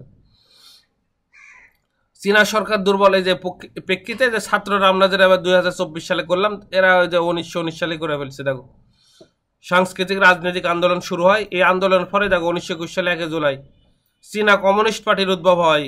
প্রথম কমিউনিস্ট কোথায় ছিল? রাশিয়াতে শুরু হলো। কিন্তু এরাও চাই যে আমরা কমিউনিস্ট, আর কিছু ছাত্র বললো না আমরা কমিউনিস্ট না, আমরা পুঁজিবাদী। এদের মধ্যে এদের যুদ্ধ বেঁধে যায়। কমিউনিস্টরা জয়লাভ করে। আর ওরা মনে করো আস্তে আস্তে এটা সুদূর প্রসারী হতে হতে এই যে যারা তোমার মনে করো এই যে পুঁজিবাদী, তারা হেরে যায়, এখানে আশ্রয় নেয়। হরমুজা, এই তাইওয়ানের অতীত নাম ছিল হরমুজা। এই হরমুজাতে ইয়ে করে। এই জন্য এখানে দেখো চীন দাবি করে যে হচ্ছে এটা তো আমাদেরই দেশ, এরা এখানে পালায় যায়, নতুন রাষ্ট্র ঘোষণা করে। এই না এদের ঝামেলা। উসমানের সাম্রাজ্য, যে বললাম ভাই, প্রথম বিশ্বযুদ্ধে পতনের ফলে আগে খিলাফত ছিল মুসলিমদের ব্যাপক ক্ষতি হয়। এগুলা টুকরা টুকরা হয়ে যায়, মুসলিমরা আসলে শক্তিহীন হয়ে পড়ে, নেতৃত্বহীন হয়ে পড়ে। প্রথম বিশ্বযুদ্ধে জার্মানিরা হেরে যায়, আমাদের খুব লস হয়ে গেছে। এরপরে প্যারিস ট্যাক্ট, এটা লিখবা। প্যারিস ট্যাক্ট মানে হচ্ছে জানো তো, ফ্রান্সের রাজধানী কয়েকটা চুক্তি স্বাক্ষরিত হয়। 27 আগস্ট 1928 চুক্তি। জার্মানি, ফ্রান্স, যুক্তরাষ্ট্রের দেখো সমসাময়িক বিশ্বের প্রধান পরাশক্তি চুক্তি স্বাক্ষর করে। চুক্তিতে আন্তর্জাতিক সম্পর্কের ক্ষেত্রে শক্তি প্রয়োগ নিষিদ্ধ করা হয়। এটাই ছিল প্রথম বিশ্বযুদ্ধের পর শান্তিরক্ষায় গৃহীত সবচেয়ে বড় পদক্ষেপ। এরপরে তো জানো কাহিনী, হিটলার আসে, কারণ জার্মানদের ওই যে অনেক চুক্তি অপমানভাবে মনে করো চাপায় দেওয়া হয় তাদের উপর। এখান থেকে একত্রিত করে পরে এসে দ্বিতীয় বিশ্বযুদ্ধ। আজকে দ্বিতীয় বিশ্বযুদ্ধে গেলাম না, এই পর্যন্ত থাকলো। এখন ভাই সবাই বলো তো প্রবলেমটা কোথায় বুঝতে পারো নি?